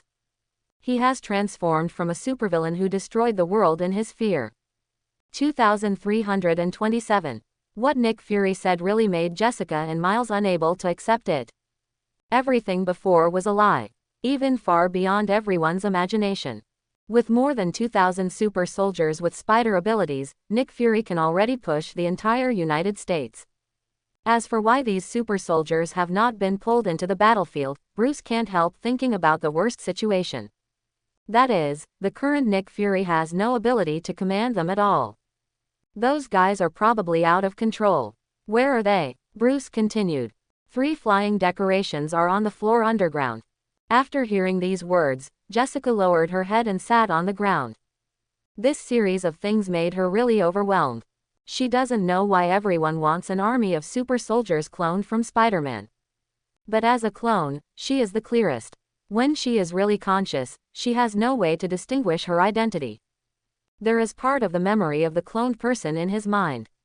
If she hadn't entered S.H.I.E.L.D. later, she guessed that she would still be wandering outside, trying to find her identity. That's when Nick Fury accepted her into S.H.I.E.L.D. At the same time, he also led the agents of S.H.I.E.L.D. into the place where he cloned himself. Roxxon's company never had any biotechnology researchers, and S.H.I.E.L.D. banned all possible biological experiments by Roxxon. Roxxon, which was once almost on par with the Osborn Group, has completely faded out of people's sight since then. Jessica couldn't think of anything. Nick Fury, the guy who said in front of himself that cloning was illegal and immoral, and vowed to punish those who did such things.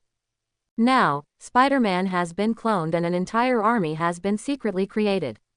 Most of the reasons why Jessica didn't hit Nick Fury with his punch before were precisely because he had helped him get out of that distressing environment. Miles didn't know how to comfort Jessica now. He sat down beside Jessica, wanting to say something.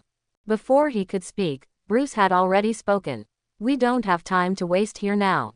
Mary Jane has disappeared. It is most likely the work of an out-of-control clone. Bruce's voice had already pulled Jessica out of the deep atmosphere. We now need to see how many clones are not activated, although the possibility of this is slim. When Bruce said this, he had already started to download all the information about San Feishi's underground cloning site from Nick Fury's system. Although it can be said that it is better than nothing, at least it can be useful. What should we do? Jessica raised her head and looked at Bruce. Less than div class equals, contented v, greater than, Miles, take that guy with you and let's go to Sanfei. Bruce pointed to Nick Fury over there who was still struggling because of fear of the poison gas. Is it okay? Bruce pulled Jessica up from the ground and asked Jessica now. Looking at Bruce in front of her, Jessica nodded. How could she not? She knows quite well what she is going to do now. Miles, on the other hand, scratched his head a little naively. Although I don't know why Bruce asked him to lift Nick Fury, he probably wanted to take care of Jessica's emotions. Miles walked up to Nick Fury, but that guy is not someone who can be easily controlled now. The constantly struggling body and the almost twisted expression make Miles somewhat resistant to Nick Fury now. Just put Bruce's words there, and the little black spider felt that he should be obedient. But thinking about it, if I used spider silk to control that guy, it wouldn't be against Bruce's wishes. Miles immediately sealed Nick Fury's mouth with his own spider silk, but still left him with nostrils for breathing. Then there was no chance for Nick Fury to tear it off, and he had already completely wrapped Nick Fury up with his own spider silk. If Nick Fury regained his sanity, he would definitely be annoyed by his current situation. Because the current Miles can be said to have completely entangled him into a huge silkworm chrysalis, but he revealed a jet black bald head. While Bruce was in a hurry, there was already something that the army arranged by the President of the United States had no way to counteract. What monsters are those? No, no, no. Help me. No. The soldiers stationed in the Sanfei decoration building now wish they could have 2 more legs and escape from these buildings that have now become purgatory on Earth. Originally, today should be a fairly peaceful day, but when the monster from the ground climbed up, this place is destined to become a purgatory on Earth. The scarlet skin clearly looked like it could be easily pierced by a rifle. But when the bullet hit it, nothing was gained. All their attacks failed to cause any damage to the monster. But that monster is like a monster crawling out of hell, and the tentacle-like things it shoots can directly pierce their body armor. The garrison outside Sanfei decoration was looking inside the Sanfei decoration building with worried expressions. When they saw that several soldiers were about to escape from the Sanfeiju building, the soldiers in the garrison had already opened their own blockade and let them come over. Even the few soldiers themselves showed excitement. They saw a chance to live. But the next moment, a scarlet tentacle pierced his chest. The soldier stared blankly at his chest. He might want to say something, but what came out of his mouth was nothing but blood. Scarlet tentacles come and go as fast as they come. Only the bodies of the impaled soldiers were left on the ground. The soldiers in the garrison quickly set up their firepower again, and looked nervously inside the San Fe decoration. There, they saw the monster's ferocious smile. The monster gradually hides in the darkness. Similarly, when the monster disappeared, it also dragged away the corpses of the soldiers who were almost able to escape from the sky.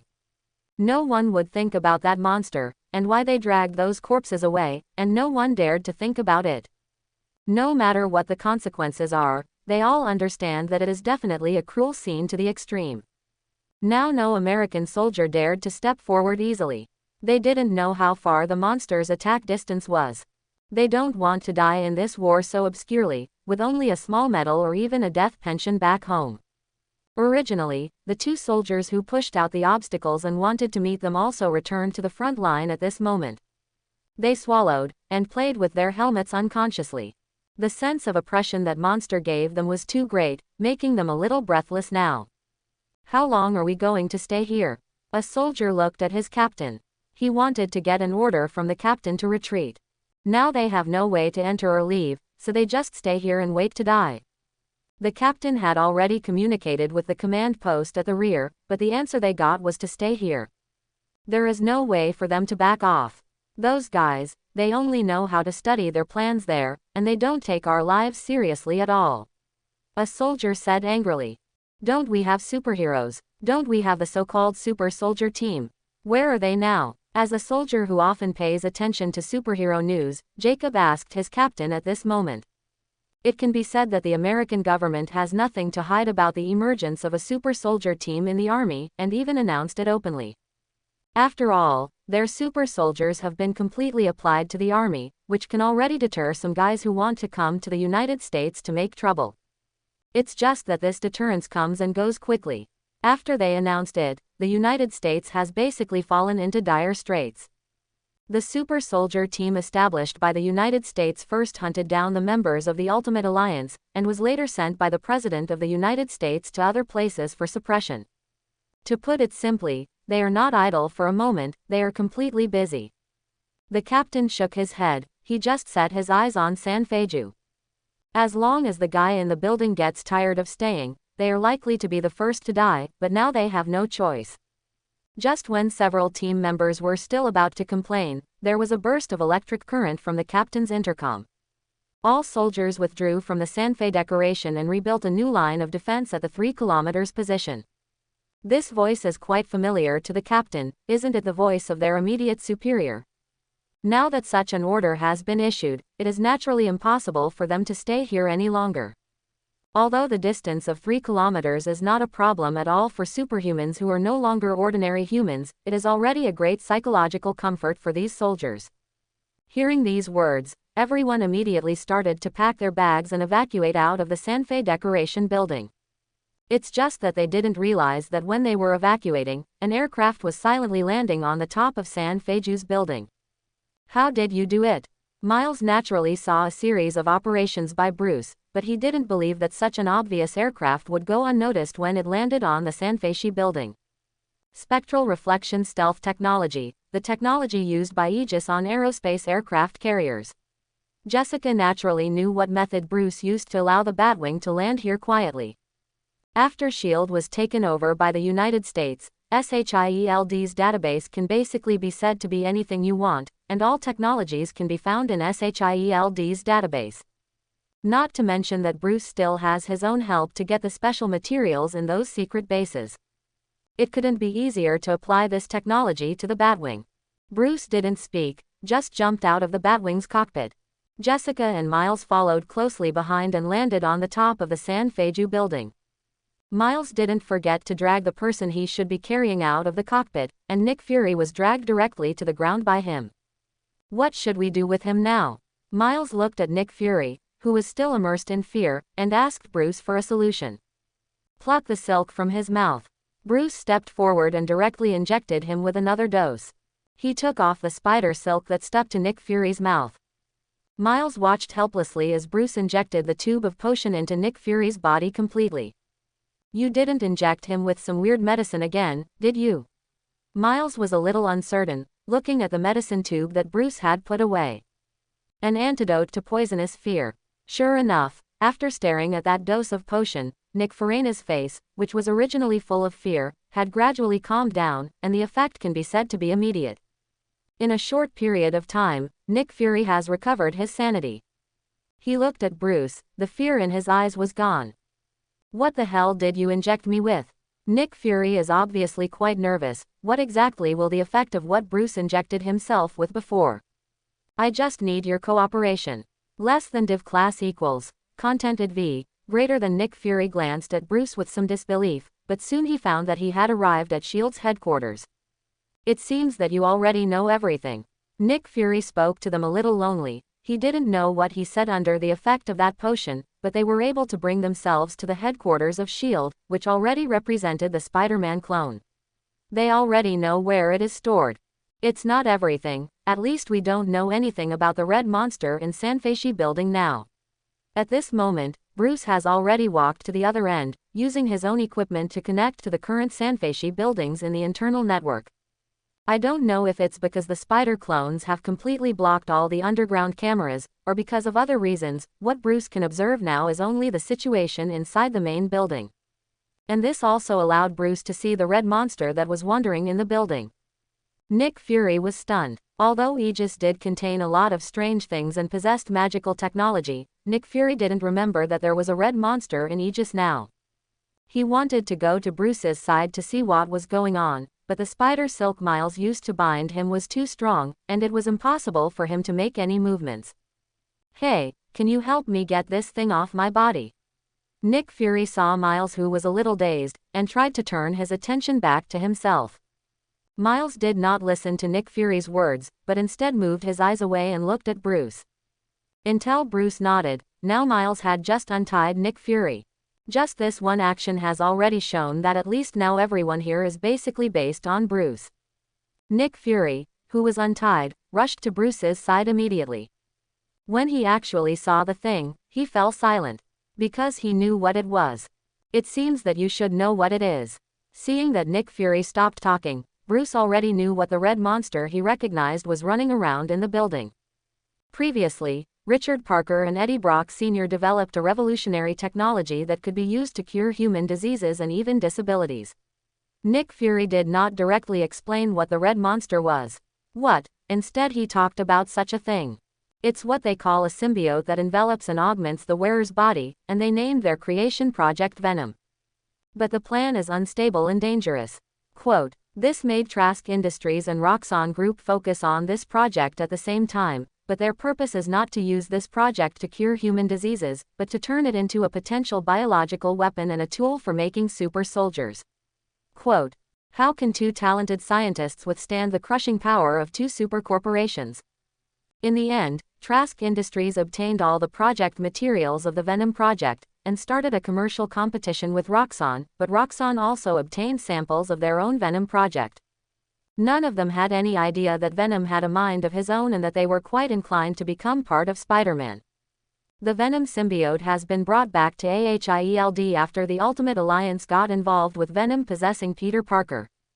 Aegis is also conducting research on him, and successfully reproduced the next generation. So this is the surprise that was born, isn't it? When Bruce said this, he deliberately used the word, surprise, on the monster. Nick Fury nodded. We called him Massacre. On the first day of his life, we had several biogeneticists die at his hands. Nick Fury is a little worried about the current situation, because he knows the gap between Carnage and Venom best. In their tests, Carnage was far more powerful than the Venom previously possessed by normal humans. It can be said to be unilaterally crushed. Now if Carnage is really possessing a clone of Spider-Man, then this matter will most likely need to be called back by the Ultimate Alliance to solve it.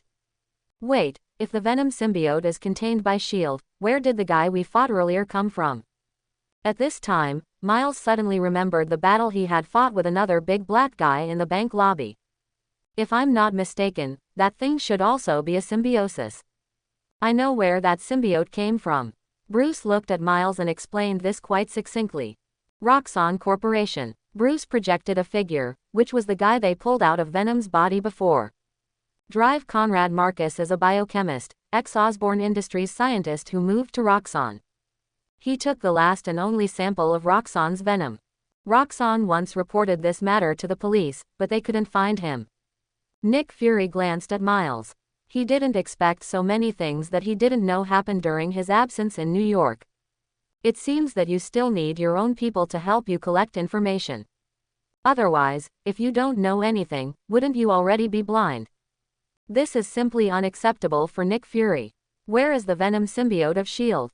Bruce suddenly raised his head and began to ask about the location of the Venom symbiote contained by S.H.I.E.L.D. 5 floors underground. Nick Fury probably understood what Bruce wanted to do, and told him where the venom was stored without hesitation. I believe you should know which ventilation duct can reach the basement level. Nick Fury looked at Bruce. He was sure that for the man in the bat suit in front of him, all the layouts of the Sanfeishi building should be already familiar with the heart. Bruce didn't respond to Nick Fury's words, but just walked to a ventilation duct and removed it directly. The actions made by the bat confirmed everything Nick Fury thought. Sure enough, the bat already knew most of the secrets of AHIELD.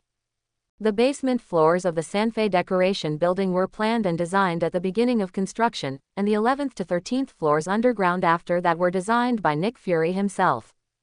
The construction of these 3 floors was not even approved by S.H.I.E.L.D's senior management. It was completely a secret plan carried out by Nick Fury himself. This also led to the fact that the ventilation system on the 3rd floor had nothing to do with the Sanfei Decoration building. Even for the 10 underground floors in front, only the 1st floor is connected to Sanfeiju building. Then Nick Fury turned to face Miles and Jessica behind him, but when he turned his head, there were no shadows of those 2 people. Even when he turned around to look at the ventilation duct again, all he saw was an empty duct opening. Those guys have already gone down that pipeline. No one listens to anyone. Nick Fury was a little embarrassed, but he could only go straight down the ventilation duct. However, on the 5th floor underground, someone had already been doing their own business there. Moreover, a rather familiar figure could be seen in that cultivation tank. That was the missing Mary Jane. Why did you bring me here? What's your purpose? Mary Jane was quite calm even at this moment, perhaps because her husband is Spider-Man. She has always been prepared for this. Perhaps in order to make himself more mysterious, the guy turned off most of the lights on the 5 basement floors, leaving only one shining on Mary Jane's head. But to Mary Jane, that figure was so familiar that she couldn't believe her eyes. Just relying on the silhouette of that person, she could already conclude that the figure hidden in the darkness in front of her was none other than Peter Parker. Don't do anything that doesn't matter. We'll be over soon. The man in the shadow spoke, and his tone was extremely pampering. He loves this woman in front of him. Much love. Is it you, Peter? Mary Jane had a glimmer of hope, hoping that everything she knew at the beginning was false, and that her husband had never died in an inexplicable incident.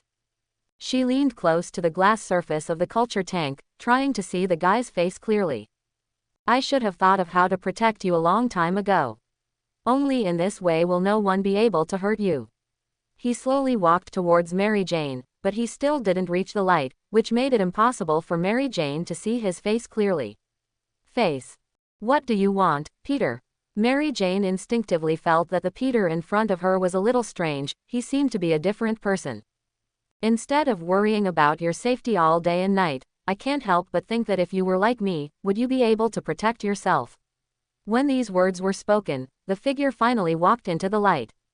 The first time Mary Jane saw that face, she couldn't help covering her gaping mouth, trying to keep herself from screaming. What kind of face is that? How to say that the right half of his face still retains Peter Parker's handsome face, but the left half of his face has long since changed beyond recognition. What was revealed in the tattered face was the dark red muscle texture inside. The left eye became as white as a ping-pong ball, lifeless. The Peter Parker in front of him seemed to be a terrifying monster crawling out of the grave. Make you like me. Several mechanical arms suddenly stretched out from the culture tank and fixed Mary Jane tightly. The 2 sides even hang down, something like a syringe. I'm sorry I have to wing it because this place looks like an evil experiment, but I think I understand we're going to give it a try and see what we get. This one is like the two-faced Peter Parker is operating the equipment nearby. The syringe hanging from the top had been stuck into Mary Jane's body. But Peter Parker didn't notice the tears that Mary Jane had already shed for this series of events. Mary Jane had now figured out that the guy in front of her was not her own Peter Parker, but a monster who didn't know where it came from. Everything will be fine, MJ. You are about to become a superhuman, a person I don't have to worry about protecting. You can protect yourself. And then, Peter Parker, the double-faced man, raised his head when he said this, no longer put his attention on the instrument but stared at Mary Jane with burning eyes. We'll be back. Before Two-Face Peter Parker could finish speaking, a figure in the darkness hit him in the face with a flying kick. Less than div class equals, contented V, greater than at the same time, a batarang was inserted directly into the instrument controlled by the former Two-Faced Peter Parker. But whether it was the Batmark or the figure, they were a step slower, because Peter Parker, the double-faced man, had already pressed the button when he spoke. The liquid in the syringe was continuously injected into Mary Jane's body. They are still one step too late. Attacking the double-faced Peter Parker was another man in a spider suit, but unlike the others, he had 6 arms. Perhaps seeing that he had a helper coming, the 6-armed spider directly attacked the double-faced man Peter Parker. I know what you're planning, but I won't let you hurt her. I know you're in chaos now, but that's not why we were created. Maybe we're to create a better peace. While the 6-armed spider punched and kicked the double-faced Peter Parker, it also he is exporting his own ideas to him. When the double-faced Peter Parker was punched and landed heavily on the side table, this man also relaunched his own counterattack. He grabbed a table and threw it directly at the 6-armed spider. Shut up, I don't want to hear your nonsense. He's clearly not what he used to be. Miles directly dodged to catch the table thrown by the double-faced man Peter Parker. It seems that we should have a good talk. After all, I'm the guy you admitted. Anyway, everyone is the best. Before Miles finished speaking, he was already beaten by the attack of the double-faced man Peter Parker, broken. He throws a table again. Only this time, it was Jessica who blocked it. Despite facing 3 superhumans with spider abilities, double-faced Peter Parker has no fear. He even smiled at Mary Jane in the culture tank and said, "Don't worry, honey, our plan will work." Jessica didn't want to continue hearing such words. She dodged directly towards the double-faced man Peter Parker. "I don't know who woke you up, but I think you'd better go back to sleep." Jessica punched Two-Faced Peter Parker in the face. But this time, the double-faced man took the punch hard. With a backhand kick, she already kicked Jessica in the lower abdomen. Jessica is stubborn, and chooses to head-to-head with the double-faced Peter Parker. She directly shot out the spider silk and fixed herself in front of Peter Parker. Her choice was quite simple, which was to punch the double-faced Peter Parker down one after another. Even though Peter, the double-faced man, is indeed a very capable character, he is still a bit overwhelmed when facing an attack like Jessica's. Also now Miles and the 6-armed spider are trying to free Mary Jane from the culture tank. Now they really feel that the things purchased by S.H.I.E.L.D. are of too good quality or something else. After withstanding the heavy punches from the 2 guys, he was actually quite strong. But no matter how good the quality of the jar was, it couldn't remain intact in front of the 2 spiders. But all the potions had been injected into Mary Jane's body. It's just that no one noticed that the 2 people who came down at the same time, Nick Fury and Bruce, had already disappeared. Looking at the fairly complete venom storage tank that was still sealed in front of him, both Nick Fury and Bruce felt relieved. At least not another spider clone to let out the venom. But now the situation is still not optimistic. They have only reached the 5th basement level now, and no one knows what is going on the 13th basement level. Are you interested in coming to S.H.I.E.L.D.? I think you will be a top agent. Nick Fury didn't reach out to touch the jar of the venom symbiote. Bruce put the thing away indifferently. At least this gives them a fallback now. It can ensure that things will not go to the worst side as much as possible. The cloning project, you are just a participant, not a leader. Bruce said this. When Nick Fury's only remaining eyes were looking at Bruce, it could be said that the light inside could be seen at a glance. The fighting outside also stopped at this time, although the fighting of the spiders can be said to have almost damaged the surrounding equipment. But at least, now that crazy double-faced man Peter Parker has been completely controlled. Why do you want to do this? Miles couldn't understand this guy's brain circuit. It was clear that Mary Jane already had a fairly safe life before, but now the double-faced Peter Parker has completely pulled Mary Jane into an unknown whirlpool. You won't understand, you won't understand. Two-faced Peter Parker smiled, only having power can guarantee everything in this world. Without strength, you will only become meat on someone else's chopping board. I'm helping her. Ha ha, cough, cough. Two-faced Peter Parker laughs, responding to his exact Jessica fist. Let him choke all the laughter in his throat. I'm more curious about how you escaped from the dormant cabin. Nick Fury's voice rang in everyone's ears again. He can guarantee that all the measures he took to hibernate them will enable them to wake up when the world is destroyed. But the current scene is obviously problematic. Logically speaking, they shouldn't be like this. Someone ended our hibernation device. The six-armed spider said to them at this moment. Nick Fury stares at the six-armed spider. Impossible, only I can open the 13th underground floor, and no one else can. It can even withstand ordinary nuclear strikes. Nick Fury would never believe that such a thing would happen. In order to prevent these guys from seeing the light of day, they spent a lot of effort. Now someone told him that someone had let them out. This is totally nonsense. There is another person. The six-armed spider was not frightened by Nick Fury's words. He just calmly stated a fact. That's impossible, Nick Fury flatly denied. The only remaining eye was fixed on the six-armed spider, and the look in the eyes seemed to tear the guy to pieces. Who the hell is that? Miles felt his mind was lost. Now the guys here seem to be playing charades, they just don't speak human words. It's Peter Parker. A voice with no emotion at all rang out behind Nick Fury. Ha, finally there is someone who can speak human. Miles sighed, but then he looked at Bruce, who was speaking in horror. Isn't Peter Parker dead? No, why is it related to Peter Parker? Miles covered his head in pain. He felt that his brain's CPU might be burning. If someone poured a basin of cold water on top of his head now, he could already hear the sound of cooling down. Nick Fury looked at Bruce even more. If he had some appreciation for Bruce before, but as soon as these words came out, he had completely blocked Bruce's way in S.H.I.E.L.D. It shouldn't have been long since Miles became Spider-Man, and he was already taken to S.H.I.E.L.D. Before Bruce could finish his words, Miles's voice rang out again. How do you know? Bruce didn't talk to Miles, but motioned for Jessica to keep Miles quiet. So, how could a superhero who has been operating in front of the public for such a long time not have something to do with S.H.I.E.L.D.? When Bruce spoke, he had already walked in front of Nick Fury. I think you should have already contacted Peter Parker, but you didn't say anything, and you didn't explain everything. You were also waiting for the arrival of other members of the Ultimate Alliance, but when Bruce spoke, the bats in my head are also talking slowly. Generally speaking, when the bat says the word but, it often proves that things have changed. Lego Bat spoke matter-of-factly while sitting on Thomas's bed. Thomas nodded instead. It's just that the voice of the prison in his head didn't bother Bruce.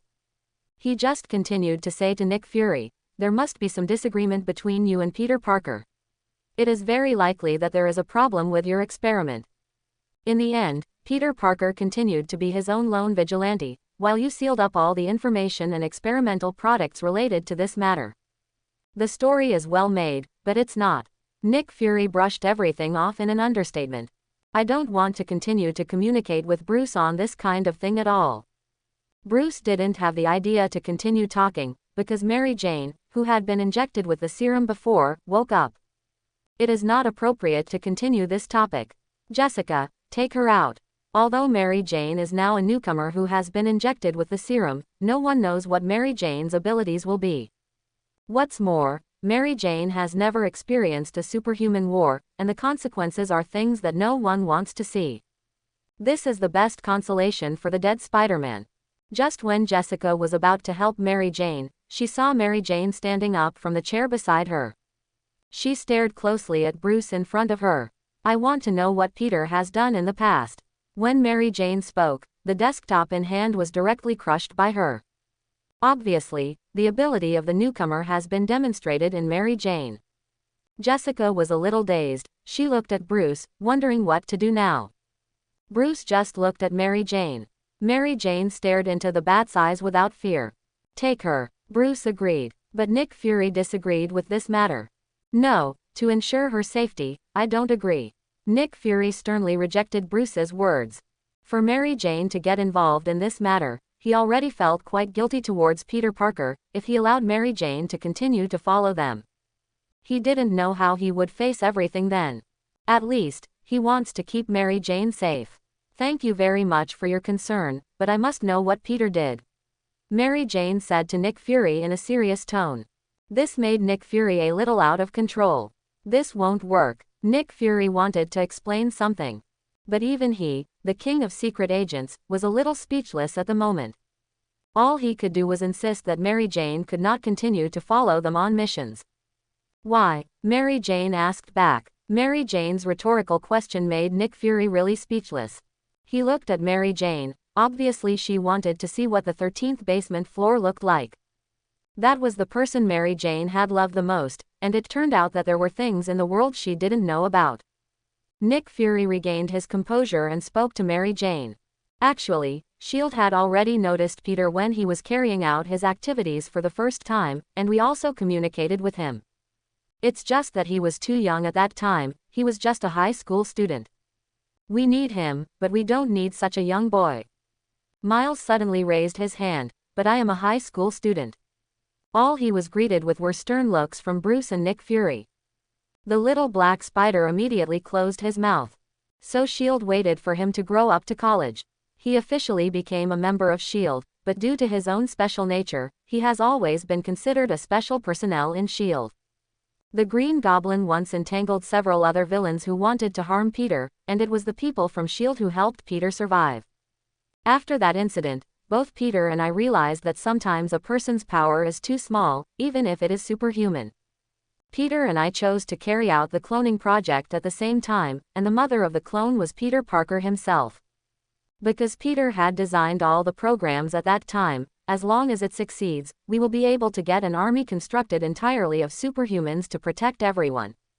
But our first batch of clones, also your 6-armed spiders, still have huge flaws. We failed to stabilize their dominant gene and it caused them to mutate. We can only freeze them and continue the research below.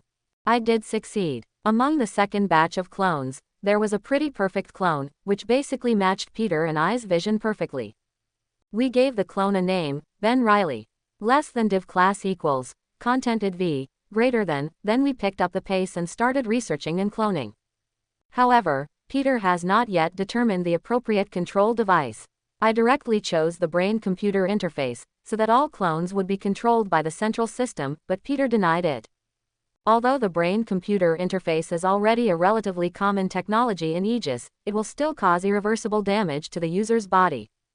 The emergence of Venom, the symbiote, allowed us to find the best way.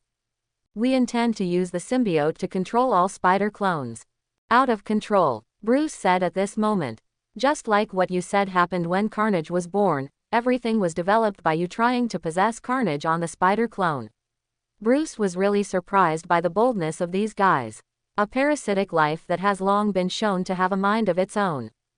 That's right. Nick Fury pursed his lips when he said this. We combine Ben Riley and Carnage.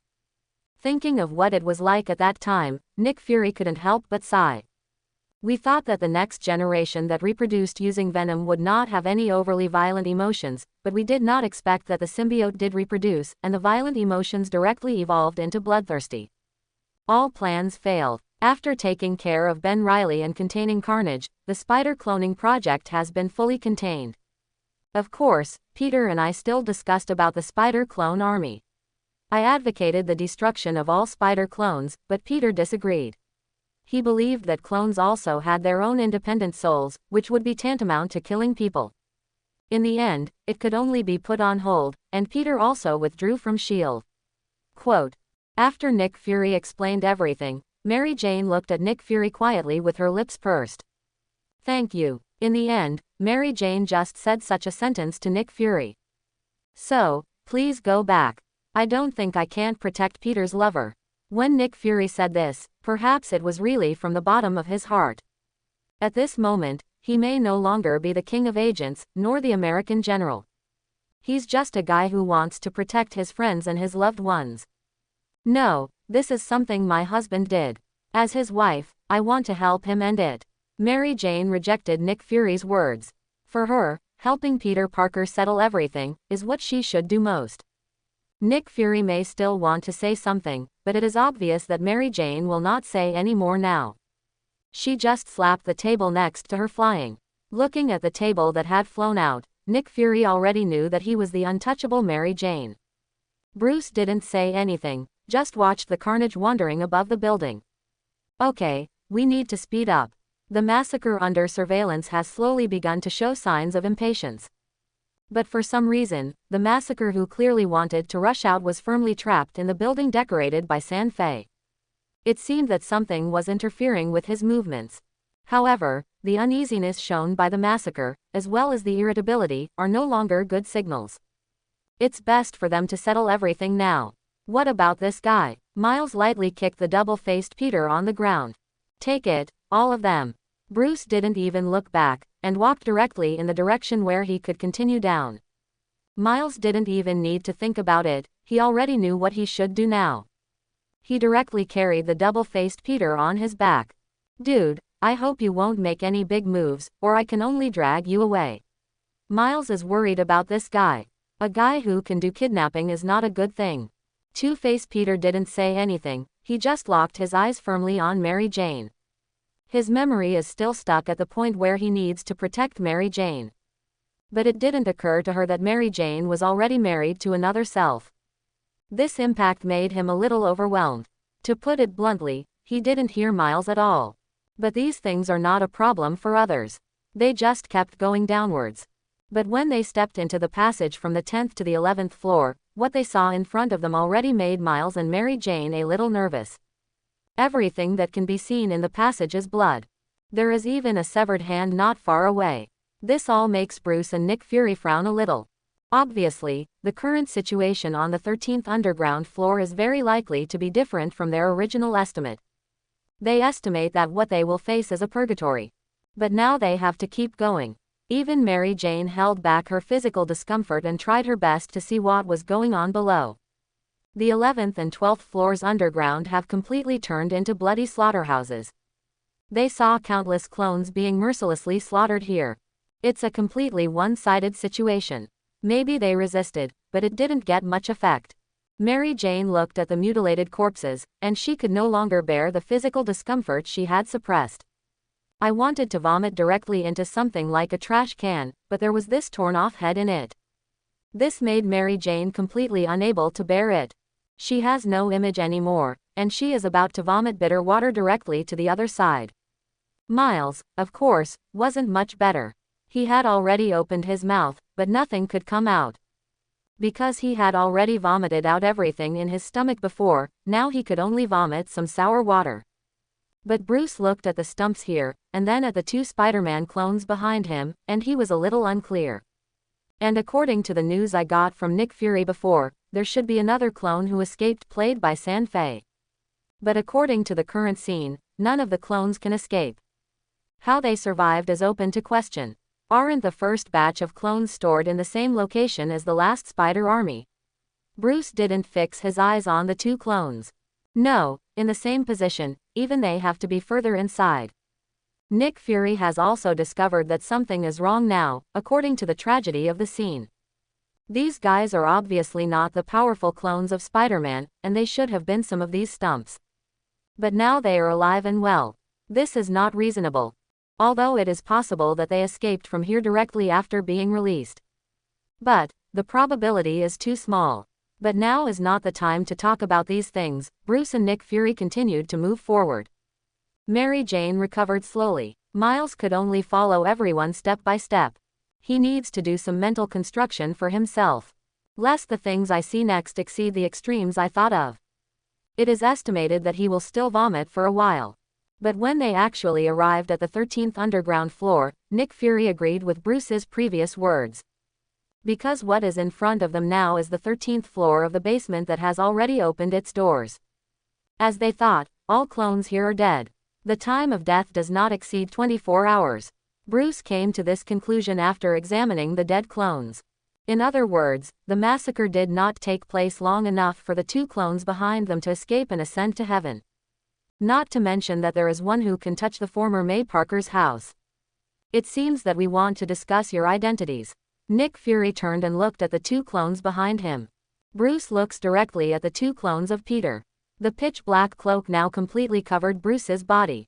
His gaze had been fairly calm the whole time. Nothing seemed to shake Bruce. Miles and Jessica are even more ready to fight. Although she doesn't know what type of superpower she has now, Mary Jane has already forced her spirit to show herself capable of fighting.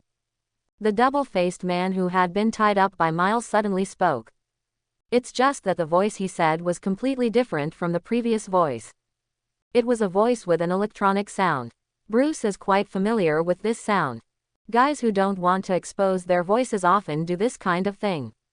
It's actually the same as his voice changer. But everyone's goals are not the same. It seems that our General Nick Fury has fallen into a rather unfavorable situation. That voice relied on Peter, the double-faced man.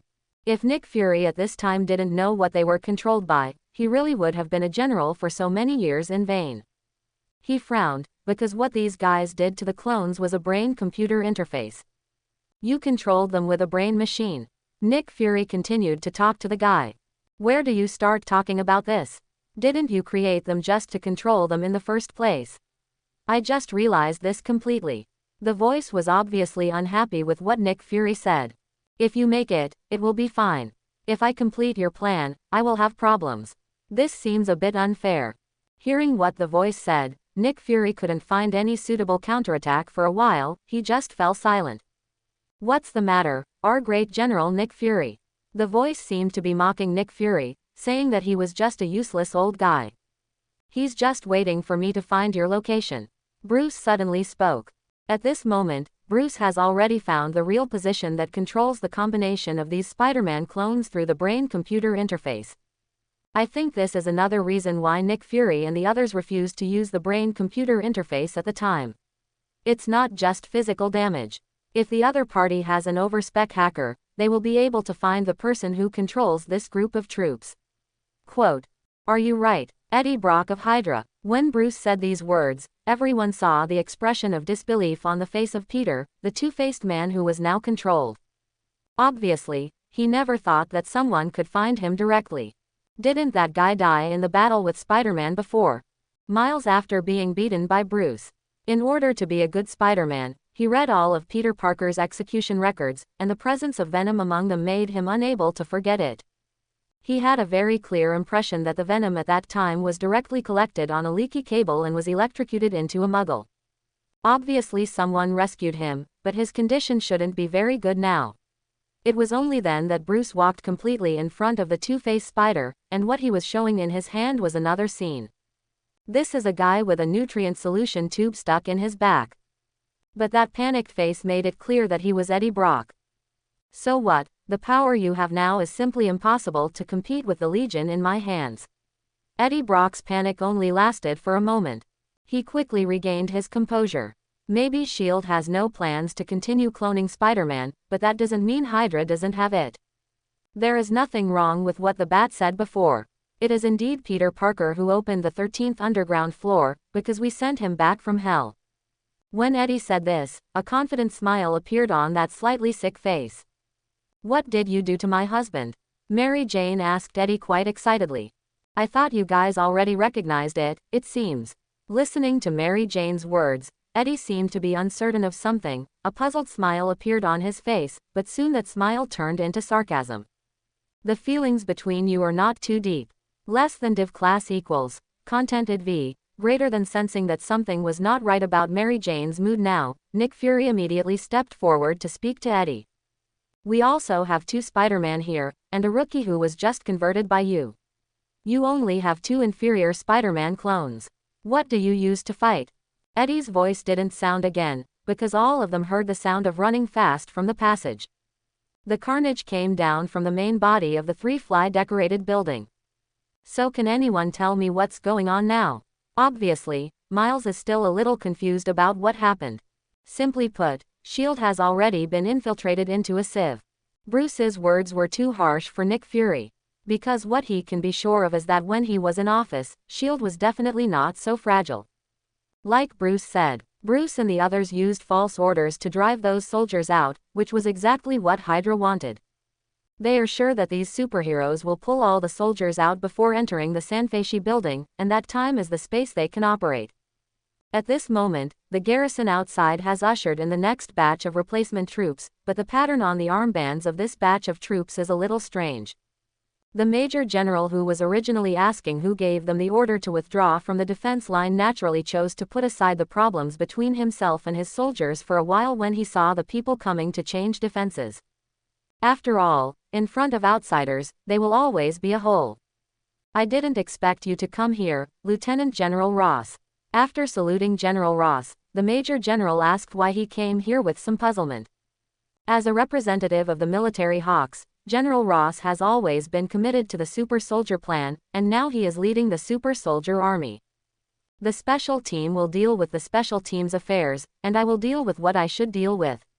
General Ross obviously didn't want to say anything more to the Major General in front of him, but just took out the defense change order and asked him to sign on it. But the Major General instinctively felt that something was wrong with the matter in front of him. As a dovish Major General, he had been against the hawkish General Ross from the very beginning, and according to his knowledge of General Ross, Ross would never accept such a task. What that guy hopes more is to be able to wage war abroad and expand all his forces. I think I need to ask the current Chief of Staff. The Major General turned around and was about to make a call. But at this moment, General Ross on the opposite side made a move. As General Ross fired 2 shots at the Major General, the people brought by General Ross followed the 2 gunshots and began to massacre the garrison here indiscriminately. Whether mental arithmetic or not, the garrison did not launch a timely fire counterattack at all. The garrison here never thought that such a thing would happen one day. They were completely slaughtered unilaterally. This General Ross was quite satisfied, watching the scene in front of him. But there was also a little sadness and remorse on his face. Sorry, my brothers and compatriots, it's just a sacrifice that must be made for human beings to continue to progress forward. General Ross lowered his body and looked at the Major General who hadn't died yet. You will understand me in the future. Oh, the gun went off, and the Major General would never move again. It's safe. The surrounding area has been sealed. A soldier trotted up to General Ross. His body was still stained with some blood from the previous battle. The armband that looked like an octopus tentacles was also stained with blood, which was slowly flowing down. Then let us wait quietly for our good news. General Ross looked up at the Sanfeishi building, with anticipation on his face. Long live the Hydra, with that soldier chanting their faith. Afterwards, basically every soldier stopped what he was doing and raised his arms high. Long live Hydra. I hope everyone will support it and subscribe more.